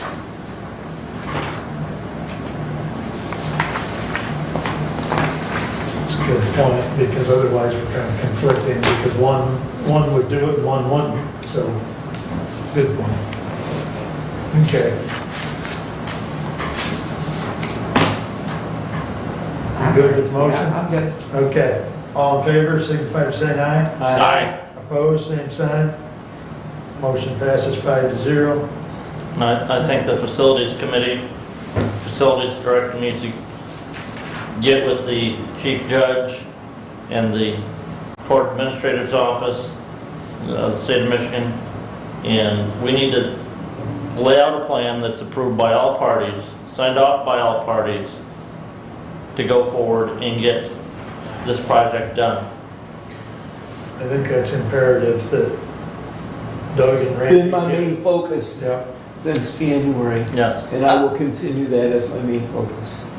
and scale, we'll have the chief judge push them as hard as she can to get them down here ASAP so we can wrap this up. But, you know, like I told you before, one of the meetings a few years ago, it took us 3 weeks to get them down here. So we'll see what happens, but, you know. And will they meet in person right now, or will they only meet by a Zoom or video conference? They're gonna have to come down here in person, and they'll probably, you know, mask and social distancing and so on, but considering what we need, I guess we'll have to leave that to the chief judge to push the issue, but, you know, she wants to get this done as much as we do, so, she did talk to me, or both judges talked to me about the security issue that you just mentioned. They have talked to this body numerous times over the last several years about security at the doorway. I told her it's not in 21's budget, but if that's something we want to discuss further, we can discuss it as part of the 22 budget. You know, much like Conway County or Branch County has, Jackson County has, you know, somebody at the door. But that's a discussion for another day, because it's not in the 21 budget. So it was just brought up, but, you know, I'm not not gonna promise anything that's not in the budget. So just so you know, they recognize that as well. Chairman, if I may? Yes. I do have one question. Front of the court is in a separate building. I don't know if that building is all front of the court, and if it is that a county-owned building? Yes. And if that's the case, I'm throwing this out there to the facilities chair, that if that's the case, if we're keeping the annex, is that one that we can move people into the annex and get rid of that building? Because my ultimate goal as a commissioner would be to get rid of a building and the cost of maintaining a building and the personnel that it takes to keep it going. So that would be how I would trend. If we can't get rid of the annex, can we get rid of a different building? Mr. Chair. Hold on a Front of the second. court used to occupy that building. That's where they used to be. Say that again, Steph? Front of the court used to be in where inspection was, before inspection. Right, And they moved them out to there. right, Right. So yeah. And, Go ahead, Rick. thank you. And the only comment, Commissioner, I would have on that is that building is part of our county complex, so it's not something that would be readily saleable as a piece of commercial real estate. We might find another tenant for it, whether it be, one of the various agencies, community mental health or whatever, that we could rent it to. But actually, that was, I believe, the health department's building. Yes, it was. And then they constructed the new building and moved over there. And so but that's part of that so it doesn't elegantly work its way into the county disposing of it. It just would be repurposing it, renting it to somebody else. But if we're looking at renting space, it may be easier to Right. rent that than to reconfigure the district court Yeah. lobby to allow access to an elevator. And so, again, And- we need a long-term plan on this and not piecemeal Yep. approach. Now, Fully agree. just for everybody's information, there's been a lot of work done in the last couple of years at Friend of Court as far as security, as far as cubicles for private consultation. There's a whole list of things, and Randy could certainly fill Doug in, but there's been a lot of things done there to comply partly with state law, because there were several things that Judge Smith brought to our attention that needed to be done to comply with people's rights, client rights, employee safety, etc. So to alter what has been done is And again, like I throwing away good said, money. yes, we can sit here and hash these out all day long, but we need a long, in-depth study, and not necessarily long, but we need that facilities committee with our facilities director and those involved parties to put together the long-term plan. So about 3 to 4 years ago, maybe 5 years ago, we started strategic planning. And we had a whole list of capital improvement projects. Between moving from the courthouse to this building and then COVID, the whole strategic planning process has kind of gotten pushed to the back of the table. We can re-resurrect that because David Holcomb has all the information that we worked with via MSUE. They had a person come down to help facilitate that strategic planning. So a lot of that information that you're talking about is readily available. Now, with that said, one of the things that we do need from Randy is what it costs to operate that annex, But, to the point of what you're talking about, there is a list of long-term, which I think Randy indicated in his memo to us, some of the items, such as the parking lot, the roof at DHS. There's a whole list of things that we need to consider, because we do have 13, 14 buildings, and we've got to maintain them. So, but, yeah, we're at a point where we need a better plan and more information, so. But I think we've got a direction. Yes? Yes, we do. Okay. Thank you. Is there any other comments on this before we move on? And that concludes my report. Thank you, sir.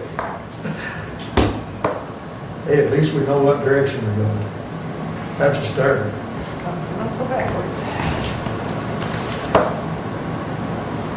All right.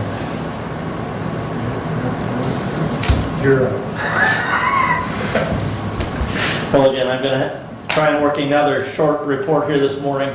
The senior center has opened their congregate meal systems for Thursday and Fridays of this month, with the plan to open Monday through Friday in May. Those congregate meal, they are asking for people to call in and reserve a meal time. They have 2 settings for lunch, just to stay in compliance with the social distancing and the capacity limitations. So that is continuing. They have also opened up their fitness center a little bit more and are starting to get some more activity at the senior center. The Community Action Agency is continuing to work on the funding and dispersing funding for the rental assistance program that was approved through the state legislature with funds from the federal government for COVID rental assistance. Again, the current amount is just over $1 million that they received for rental assistance for tenants in Hillsdale County, and that can be for rent or for utility assistance as well.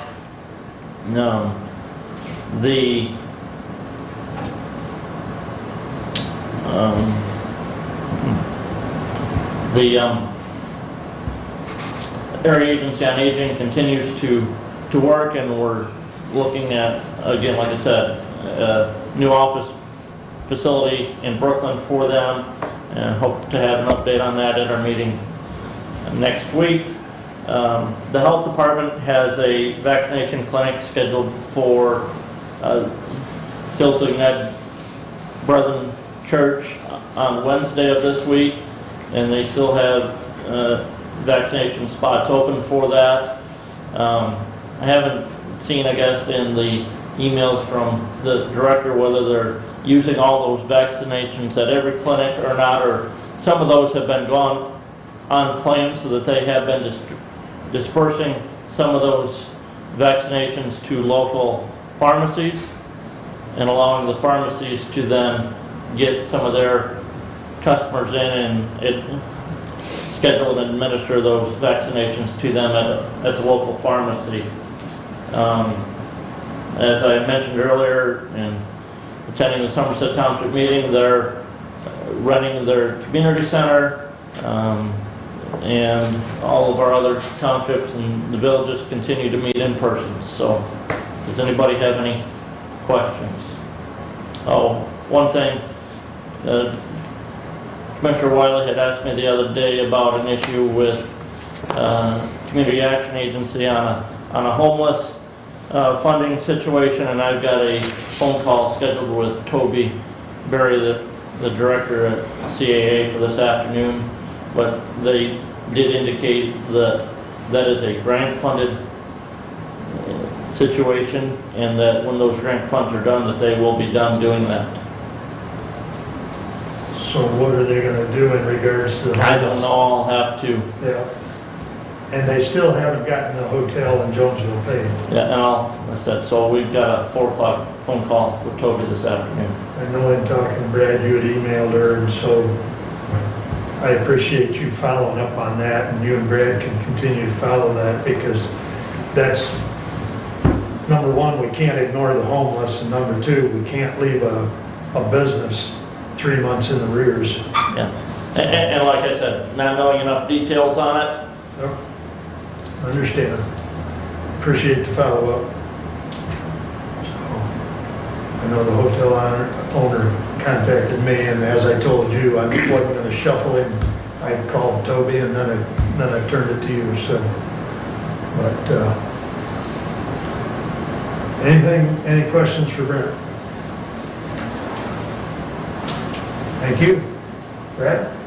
All right, thank you, everyone. Try to be as brief as possible.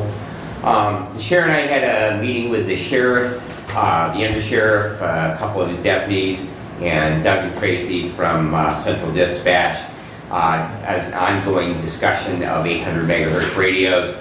Hillsdale County is becoming an island in that we've been talking about moving from VHF radios in Michigan to 800 megahertz for 15 years now. Branch County actually, they opted to not go with the state system. They are building their own system on 800.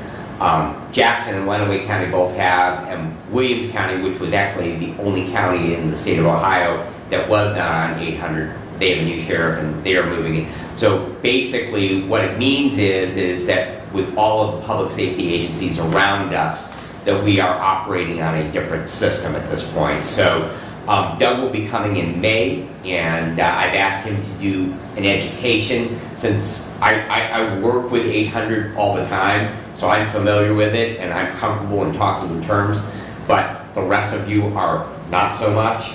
So I've asked Doug to basically come and give a history and what the needs would be and what we would need to do here in Hillsdale County to move forward, because as I say, we are now really becoming an island of the last remaining place in all of the surrounding counties that are not operating on that system. The County Professional Standards Review Organization, which is a function of medical control, we meet monthly. One of the things that we do is we review the stat transfers that go out of the hospital. That basically is a 911 call from the hospital where the nearest ALS, or Advanced Life Support Ambulance, is dispatching a patient that needs to go to a higher level of care. We review those because basically the ambulances are mandated to go to that because it's a protocol. So if we look at those from a quality perspective to make sure that that protocol is being followed. And in that review process, we actually found that one of them was inappropriate, that it did not meet the standards for the protocol, and so it was referred back to hospital staff to correct that issue internally. One of the things we talk about somewhat regularly is transfers out of the hospital, so we want to make sure that we are actually identifying we have a problem with getting those patients out, and so that's why it's really critical that we review those on a monthly basis. I did have a meeting with Mary Beth Leonard at Lifeways. I drove up to Jackson and met with her to discuss with her about behavioral transports out of Hillsdale Hospital. She actually had a report compiled from the hospital, and this is really an interesting little piece of information. Since March the 3rd of 2020, so about in the past 13 months now, there has been no Hillsdale County ambulance agency that has taken a mental health patient out of Hillsdale Hospital and taken them to a residential treatment facility. They have all been outside agencies. The patients are getting transported out, but none of our local ambulance companies have been transporting those. And if anyone would like to see that list, I actually have, it doesn't have any patient information, but it has the date, who the agency that transported them, and where the destination was. So it's pretty interesting. And so that basically leads to how can we fix that problem? We currently have 3 ambulance companies that we contract with, Hillsdale County contracts with, that do transfers. So Somerset does them, Addison does them, and REU does them. Wright Waldron also does, and behavioral transfers are pretty much always BLS, basic life support transfers, so Waldron would be able to do them. However, since they are a volunteer agency, they don't always have staffing. So basically they have to round up a crew to take that patient. So, but we are going to have a discussion with Lifeways and those agencies to see if we can possibly find a solution to encourage those agencies locally to transport those patients out. So I will continue to report on that to you. That leads into, I attended the Ambulance Association meeting, continue to work on the resupply. Seems like that's got some traction, that we're gonna have a list so that those agencies will know those items, and will actually, this will be agreed upon, that these are the things that they can expect to get back. There's still a little hesitancy there, especially when you start talking about the $1.2 million in village monies and how those are allocated. But these are supplies that if we didn't have MFR agencies, the ambulance agencies would be using regardless. So, in other words, there are areas of the county where there are no medical first responders. And Commissioner Wiley's district is probably a good example, with the exception of Montgomery area. There are no MFRs, Reading Fire Department, Allen Fire Department, Litchfield Fire Department. So when an ambulance responds there, they're all the same supplies that they would use. So there really is no difference. They're supplies that would be used irregardless whether there's an MFR agency involved or not. So that discussion continues, and I will continue. The other thing that I want the commissioners to be aware of is that we're going to change a little bit in the way that we allocate ambulance assignments in Hillsdale County. Our medical control director, which started late last fall, after Dr. Brock left, that he has wanted, right now when we have a 911 call, because we have a number of basic life support. So we have basic life support, that would be 2 EMTs, or in the case of Wright Waldron, they can actually staff with 1 MFR, medical first responder, and an EMT to provide a basic life support level of ambulance care.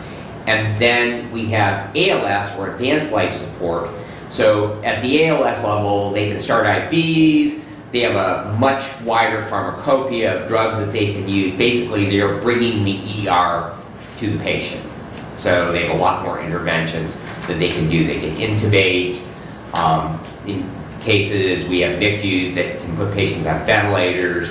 So that's an advanced life support. But we have a number of basic life support. So right now, when we have a medical call to 911, if the nearest ambulance is a basic life support, we also send an advanced life support ambulance, and then that ALS, that advanced life support ambulance, can be disregarded if it doesn't get to the call. So we are actually tying up not 1, but 2 ambulances on those calls.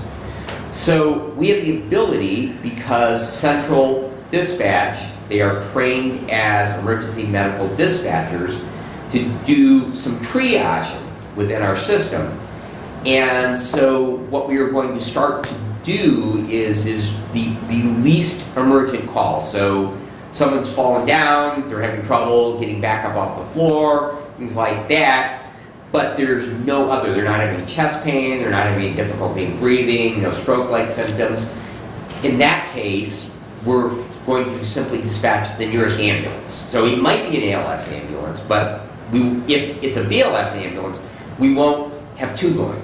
So that will give us a little bit better allocation of our resources, and then when MFRs get on scene, or that BLS crew gets on scene, if they need that paramedic level of care, they can request it. And that's part of the training that we all go through, look at our resources, and what additional resources do we need. So everybody gets that. So that's nothing new from the medical personnel, but it's a little bit different from our dispatch. So we will be seeing that start to roll out. And like I say, at the very, very beginning, it will be the least emergent calls, and then we will see if we can expand that a little bit. So that will be a little bit different. Following up on a question, and I mentioned it last, that we had from Hillsdale Township about special assessments. I actually received a report, and I would be happy to share it with any of my fellow commissioners, either in electronic form or after the meeting, of tax assessments, those special assessments, particularly drain assessments, that are delinquent and possibly might be veterans that are tax exempt. And Nick Wheeler ran a report for me, and it's not extensive, it takes up but about half of them are veterans. And one of them, the largest one, which was, I don't know, $370, was actually a resident of my home township. So I did visit with Renee, and Renee said, well, we shouldn't have any of those fully disabled veterans being arreared because they get pretty decent compensation because they're fully disabled, service-related veteran. And so I will be following up with her and giving her a copy of that list, and hopefully we can make sure that we don't have any potential problems with our veterans. So I will mention Dick Kelly Lantis tonight that it was a really great idea on that. So we actually were able to kind of get ahead of an issue on that. Just a couple things through the district. I'm about halfway through my monthly meeting cycle. North Adams Village is continuing to work on the engineering for dredging their sewer lagoons. They've had a sewer system for a long time there, and they just filled up with sediment at the bottom of them. They're working with a firm out of Jackson to engineer that, and then they'll be bidding for that. The big thing is financing, so they're hoping to be able to do something through FHA to bond for that, so they'll be able to pay for that. And Adams Township, they are continuing to work. Their old township hall had been expanded into by their district library. Their district library has now built a brand new building, and so that facility is now vacated, and so they are moving forward with trying to find out the best way to sell that building in downtown North Adams. And that concludes my report, unless you have questions for me. Question on the 800 frequency of the intercommunication between departments and municipalities and other fire departments and police and so on. And will everyone in the county be 800? Is that the hopes and dreams? That's the hopes and dreams, because that's really where everybody is. So, you know, in Jackson County, that fire, police, EMS is all on 800. In Lenawee, all of public safety is on 800. And then as part of that is tornado sirens. Right now, we set those off with the VHF. So all of those locations around City Hall and down at Lake Diane in my district, if there's a tornado siren, those are set off by VHF signals, so those would have to be converted over to 800 megahertz as well. So yes, it would be all public safety commission. Which brings the question of funding and that's going to be part of the discussion of, you know, how do we pay for, Branch County spent $9 million. No, Somerset Township has already converted their fire and police to 800. Right. Hudson Ambulance, obviously operating out of Hudson. Is already, because which they covers Lenawee County base. Which covers Pittsford and Jefferson Townships. For medical is 800. Addison Fire Department is already 800. And they, I think Waldron has at least one, if not two, 800 units. I don't know if Dennis has them fully functioning yet, or if he's waiting for them to get, because they work with Hudson ALS quite a bit, and they also service part of Lenawee County on the ambulance and fire department. I believe Doug Stanford would probably speak to that next meeting. Right, yeah. And he would talk about the bleed over of the 800 towers from the other counties that some of our county is covered by. Because I know when I sat down with them and had my orientation to the 911 center, he talked to me about that and what part of the county just isn't covered with the current towers. Doug will be here on May 11th, and he'll be able to answer some of those questions. He's also going to look at, in the time between now and then, he's actually between when we met and May 11th, he's going to talk to some experts to try and get some more information as to what our tower requirements would be, because that's one of the biggest expenses, is just the towers themselves. I believe the most common theory is that we need about 2 additional towers. But the price on those, the number that's been tossed around is in question. I think we've heard, everything from about 1.8 to 3 or 4? per tower. Yeah, per tower. So, and that's, again, it's trying to nail jello to the wall. And so that, as part of this discussion, everybody's got an opinion of what it's going to cost, what we really need to find is what it realistically is going to cost. And that's the discussion that's never really taken place as far back as I go back to 2008 as part of this discussion. So that's really what we're trying to do, is get a handle on a number and an infrastructure requirement. So, but it's not like towers, it's channels. Not when you think of a channel on your TV set, but we have to have capacity so if just, right now, like my fire department, we have one 800 megahertz radio. Most of the fire departments, because we got a radio grant a few years back, they all got at least one 800 megahertz. The problem is everybody tries to talk. Now you need more channels to be able to handle that. So that's all part of that infrastructure discussion. Right. So, and Well, Doug will be here, and he is the subject matter expert on that, so. and to piggyback off of what Brad just said, part of that discussion we had on the 31st of March was how many, if we're looking at trying to do the whole county as far as a plan, how many units, radio units of whatever type do we need?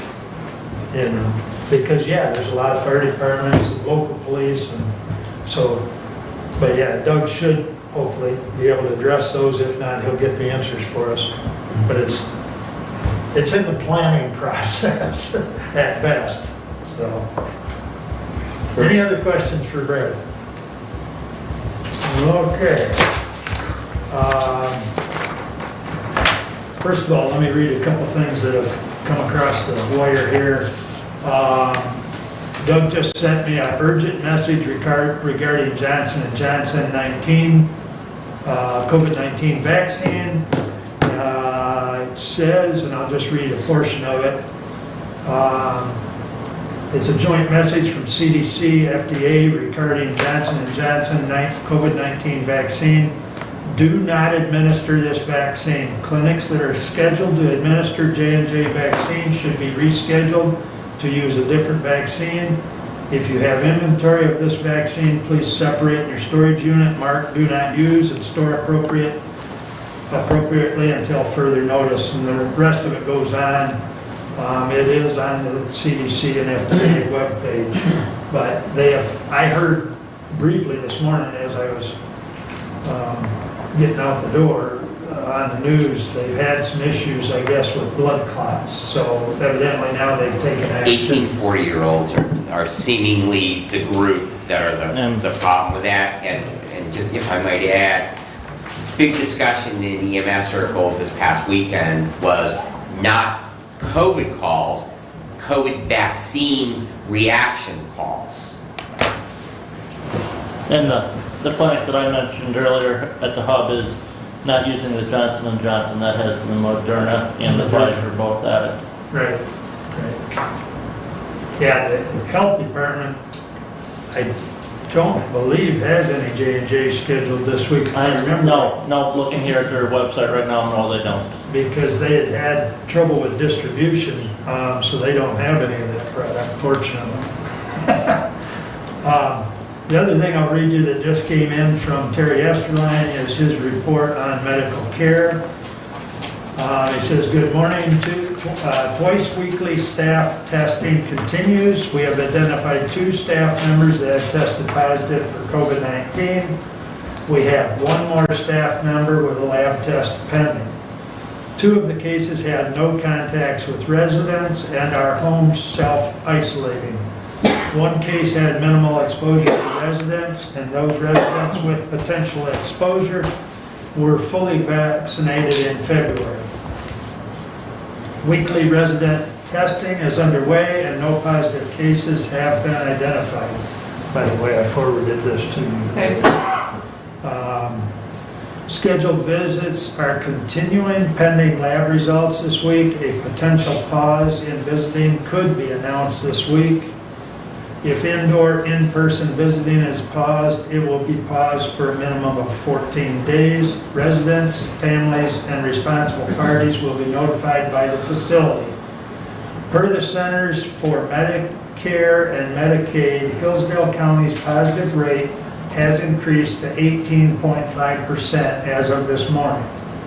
Hillsdale County is one of 57 Michigan counties above 10% threshold. We encourage anyone interested in receiving the COVID vaccine to contact the branch Hillsdale St. Joe Health Agency for an upcoming clinic at bhsj.org. And that is Terry Estrela's report from the medical care facility. I've asked him to send those, and he has been very good. That way I stay on task. So, okay. VA meeting yesterday, we talked about several things, one of which I want to mention because it is important, VA scholarships.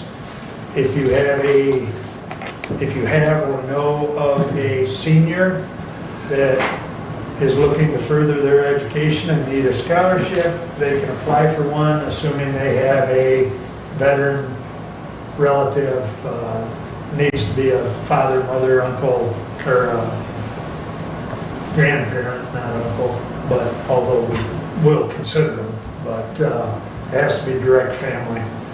Those scholarship applications are available in the office or at ISD, or should be available at each school in the county, and they are due by April 30th.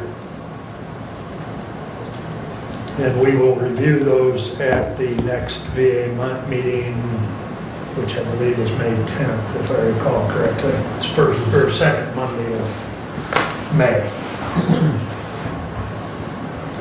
What, did I misspeak something? No, Okay. I'm just wondering if there's a conflict of interest in a commissioner's, if a commissioner's daughter would apply. You're hoping there's not. We accept all applications. That's all I can say. Gotta look for every funding source you can, Commissioner.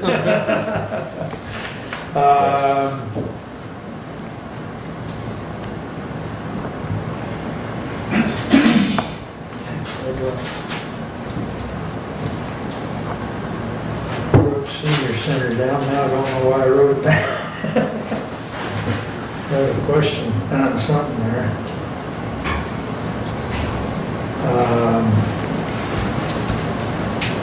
Anyways, Commissioner Benzin and I talked yesterday or some such, I can't remember, but concerning the request that I sent out to all of you from a couple local communities or entities on the ability to hold virtual meeting. As we discussed last time, it would take a local state of emergency. Brad has graciously offered to write a letter to Senator Shirkey and Representative Fink and sign it on behalf of public safety. So I would encourage you to do that, unless the board has any objection to him sending a letter. Him and I both agree that it is or should be a function of the state legislature. I will tell you, I had a brief conversation last week with Representative Fink, and at that point in time, he did not foresee the House changing the OMA in any aspect. Now, I also think that we have a responsibility to our local citizens, and I think, yes, we are on YouTube, but I also think that we should offer any public citizen that wants to the opportunity to participate in our meetings remotely, should they desire to. The OMA says that members of the body must be in person. The OMA says that for certain reasons, members of this body could be absent and participate remotely, but it does not say anywhere in there that we can or cannot allow or exclude members of the public from participating in this meeting remotely via WebEx or conference call system. So I think we as a body should offer WebEx remote participation to any public member of this county that wants to participate in this meeting but doesn't want to come here in person. I think we should offer that to them continually, not even during the current pandemic crisis that we are in.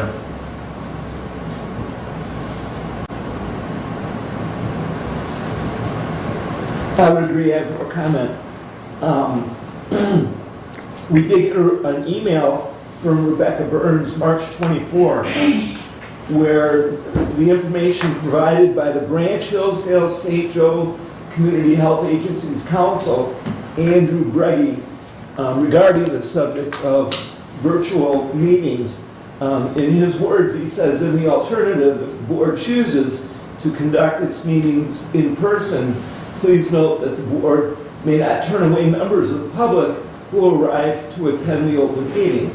This could lead to rooms exceeding proper capacity under COVID health orders, or may not allow for proper social distancing under those orders. One option is to plan for overflow rooms with a two-way communication for members of the public. However, the board cannot exclude members of the public if holding a meeting in person. This does not mean a posted in-person public meeting may not permit or even encourage the public to participate via Zoom, but permitting, encouraging, and requesting virtual participation is far different from requiring it or turning a member away of the public away from the meeting. So it is an option that's available for those that have smaller spaces. Another option is to arrange for another meeting site. You know, whether it's a church or a gym or other, those can fulfill the needs for those small spaces. So I feel that the pathway is laid for what we can do, and I do not think that this is an emergency condition at all. Mr. Chair. Please.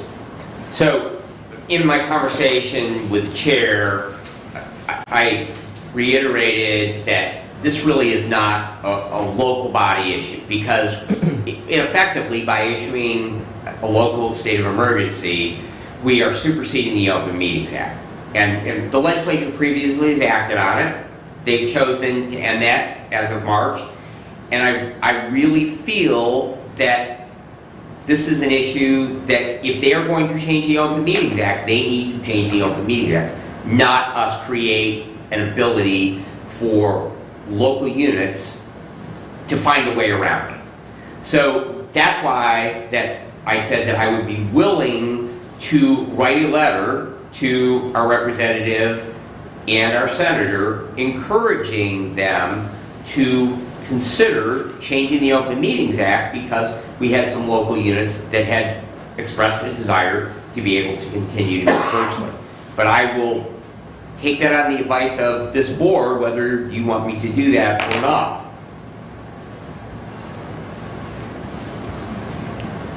I will say that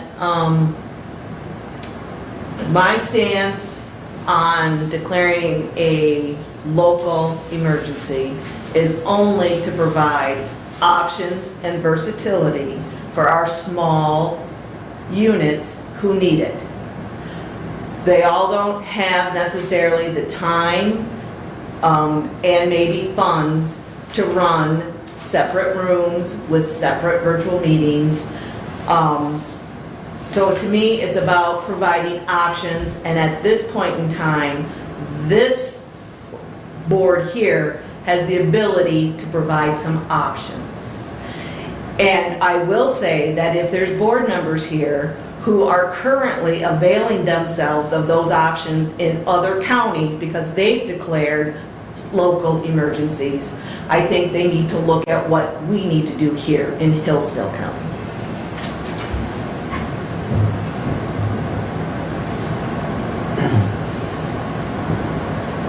Mr. Chair. Go ahead. I would would just add that I did poll my units, and that of the 7 units of government within my commissioner district, I have had one township that was meeting by a teleconference, not by Zoom, but by a teleconference, and they had 4 or 5 meetings that way. And I had one other unit that had 1 meeting that was virtual back in December.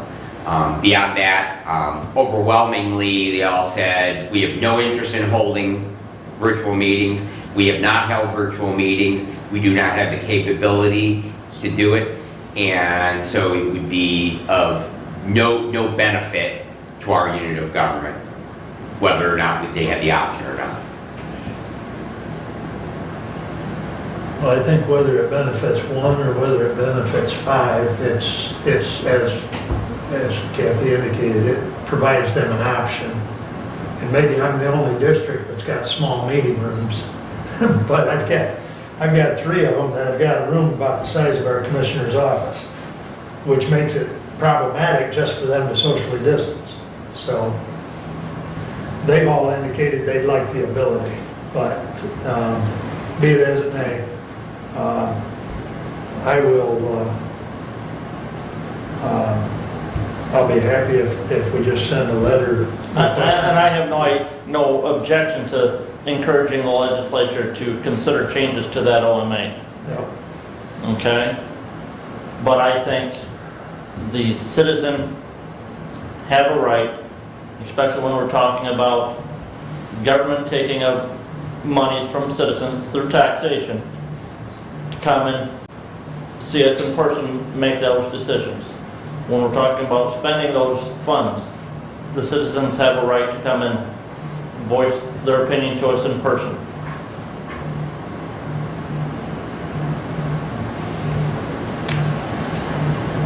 Okay. I don't think that is about coming in person, because if they come via a Zoom meeting, you're seeing them face to face. So again, I don't consider that argument strong enough to not allow them the options and versatility to do what's best for their particular board or organization. And when someone says, much like the city of Jonesville, who has been meeting via Zoom meetings, they can declare their own state of emergency, and then that would then cover the school board. And that's not necessarily the case, because if you live outside the city of Jonesville, you would not be covered under their state of emergency. So how does that work when we have multi-county boards then?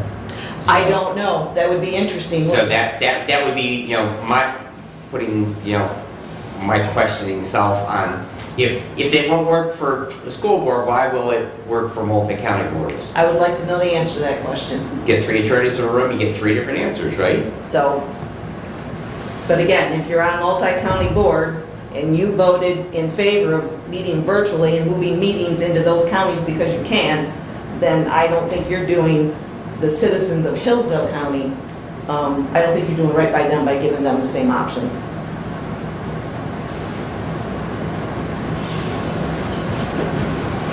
I know we talked about this at the last meeting, we voted on it, it went down. I still feel we need to do it to at least afford the opportunity of the lower units, but I will concede to writing a letter to the legislature if that's the wishes of the board, which I've heard Brent say that he has no objection to that. Brad is willingly offered to do it. I support Brad writing the letter. And I guess I'll concede to that. I don't know that we have 3 votes to put in the emergency order as far as to help the units that would like to do a Zoom meeting.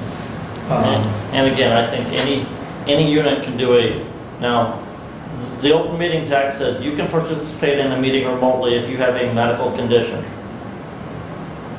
Okay? Yeah. It says medical condition. Medical condition is not defined there 1 iota. Yeah. All right? Yeah. That is in the OMA section 3, I think it's section 3, not section 3A, as it was last amended. So the problem you have in regards to what you're talking about is Define a that medical you have to condition. have a quorum present. Present in that circumstance, present if you are participating remotely due to military deferment or military action, you count in the Right. quorum. Right. If you're participating remotely because of a medical condition, you count in the quorum. Right. Okay, you are present in all aspects in that situation. But the other aspect is you've got to have someone in the chamber of the meeting place, and if they have a small meeting place, you cannot deny the public access, or you've got to provide an alternative way for them to attend. And therein lies the problem, because like I said, there are some in my district that their room is as big as that office back there. So how do you accommodate that? So, but once again, I will look forward to Brad sending a letter. So we can beat this up all day again, and I don't think we get a different answer. So with that said, I don't have anything else at this time unless there's a question or a comment, because most of my meetings are forthcoming, such as DHS and Health Department and so on. I will make one final comment that when you can get with the judge to get scales, and I don't think we want the whole board, because then it's got to be a public meeting, but if you and I can be part of that meeting along with the clerk, along with Randy, so that we connect that circle, if you will. So I think there needs to be 2 commissioners, the clerk, and, Well, maybe go with budget and the vice chairman of facilities. Then Well- you got 3, and then you gotta have an open meeting. No, we can flip a coin. I don't care which one of us is there, but there needs to be two Yes. commissioners. So, one question for you, Commissioner Wiley. yes. Back in January, we talked about maybe revising those county hiring resolutions, and your committee was going to be working on that. We have been. We have been, and as a matter of fact, what, it was a week and a half ago, we met on Yep. a Thursday or Friday. And I dropped all the information that him and I had to Mr. Thompson. And so he is putting it together, and as soon as he gets it done, it will, and I'll probably shoot him an email today to see where we're at, so we can make sure we get that on to the next meeting. So it has been a process, but good question. But we jointly decided it was a good idea to throw it to the attorney to make sure it was all worded correctly. And we have made good progress on it. Oh, I think so. Thank you. Anything else? That brings us up to public comment. Roy Bodinas, Ransom Township. Getting back to this Parks Recreation Committee, are they appointed or elected? I don't know. That. If I may, Mr. Chair, Go ahead. we operate our Parks Department underneath, I think, a 1914 statute from the state of Michigan that designates the Parks trustees to be the elected county road commissioners. Oh, okay. Okay? Okay, so they're elected They're elected. because they're from the county road. Right, Okay, that's fine. there would be another park statute from the 1970s that would have a 10-member Parks Commission board that would partially be appointed by this body, but we operate underneath the 1914 Okay, statute. good. I used to live over at Hemlock Lake, and I'm very familiar with that park over there. Now, the 25 years I lived there, it was used primarily for a parking lot during the 4th of July or Memorial Day or any other special holiday like that. Very, very few people ever used it. Can we sell that park? Or is that a donation? Maybe that's what we should look into. Selling, and the way it's configured over there, it's right in the circle, Anybody driving by would not recognize it as a park. They have a sign over there, but you drive right by it, okay? So that's one alternative that could be looked into possibly.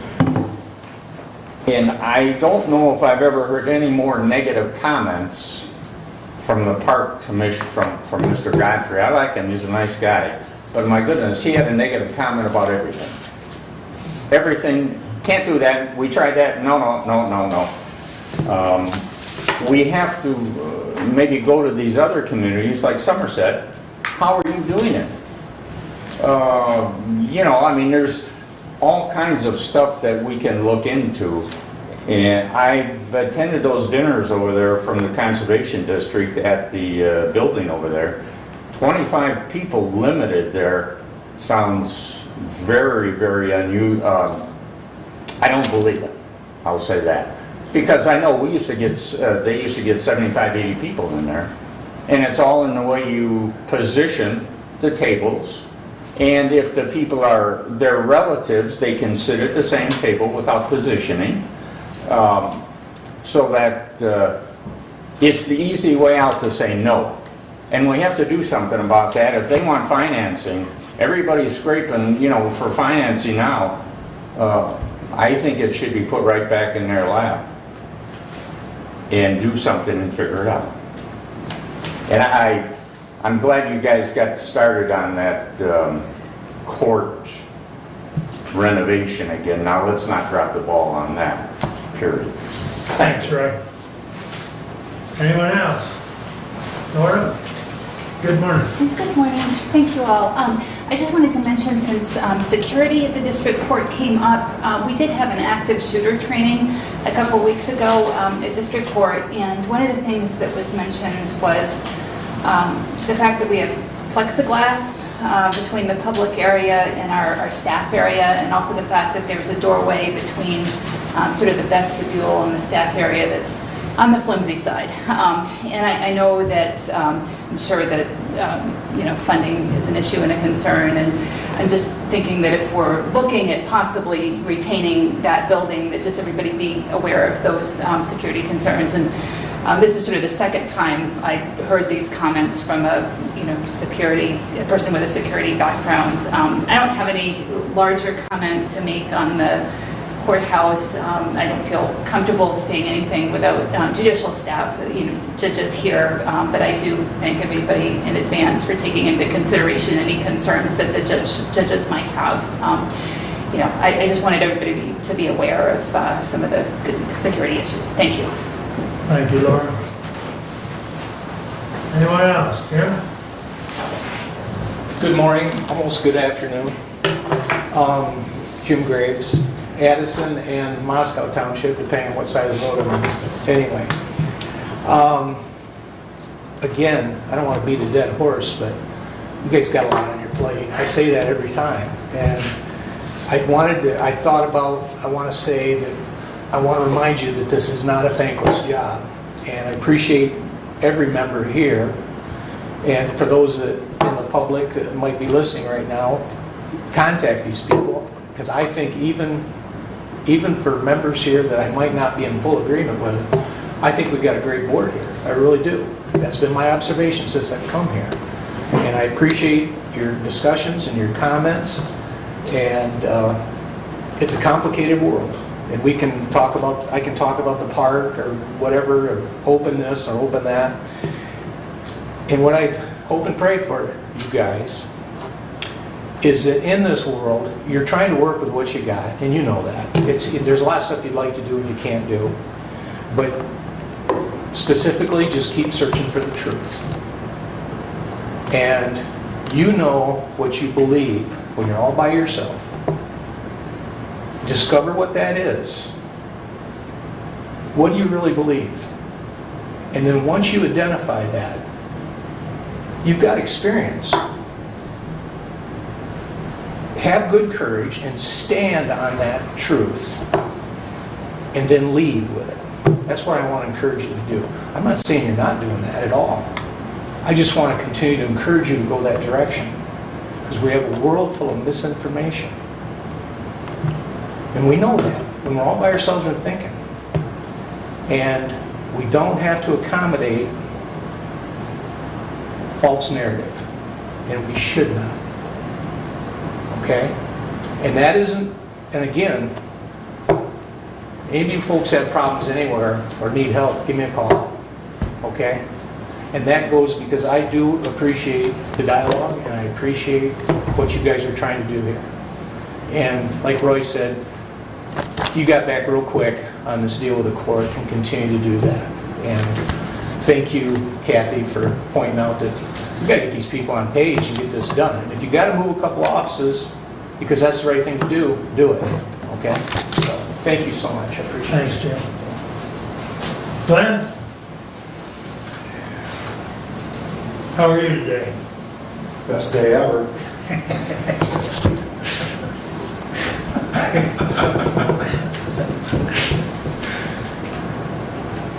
This park thing, I drove through there the other day, just on a whim. And it to me, it appears quite run down. I get it, I'm not gonna come here, I'm not asking for any money or anything, so, relax. Like I spend my own, but there's been no solution for this park funding for years, decades. And I was heard today that you're all business people. And I know around my place, when an asset becomes a liability, I usually sell it or take it to the scrapyard. There ain't no in between. You just cut your ties. If you do keep the park, you should go to the 10-member appointed board, because I think it's taken up too much time for this road commissioner, because that Cooper Road project is going on its second year and it's not done yet. Thank you. Thank you, Glenn. Anyone else? Abe? Anything? Steph? Well, thank you all for attending. We'll have additional business, Brad. No, I just want to concur with Commissioner Leininger that I think that it's really good that we as elected officials, that every once in a while we're able to get a little whiff of that tar and see a few of those feathers drifting by in the air when the public is right here front and center with us. Thank you. Kathy, additional? I'm good. Brent? I forgot to mention the senior center is trying to also reopen their respite care facility there. They had lost their manager of that. They've got a new person hired that'll be starting here at the end of this month. So hopefully they can get that reopened and provide that care back again to families in this county that need some respite care for a loved one, so that the other family member can go and do some other things or just get some time for themselves, which is much needed. Okay. Doug? Doing that today. Okay. Kathy and I had a talk the other day. I'm going to look for, I've already talked to Rebecca Burns at the health department as far as when we've got, and I don't know if it's something we need to do as a policy or whether I just have Dave put it out to department heads, because what we have been doing as far as when there's a positive employee, we've been following the health department's guidelines and quite often contact the health department as far as quarantine or isolation. In the latest update, which I will forward to all of you later today, or maybe even at lunchtime, but Becky actually addresses that in her latest report. So I may just have Dave put that on the news of the day, because she goes over the parameters of isolation and parameters of quarantine. So I think that might be the easiest way to get that information out to the employees as well as to the elected and department heads, so that we're all on the same page. But other than that, we stand adjourned. Thank you all.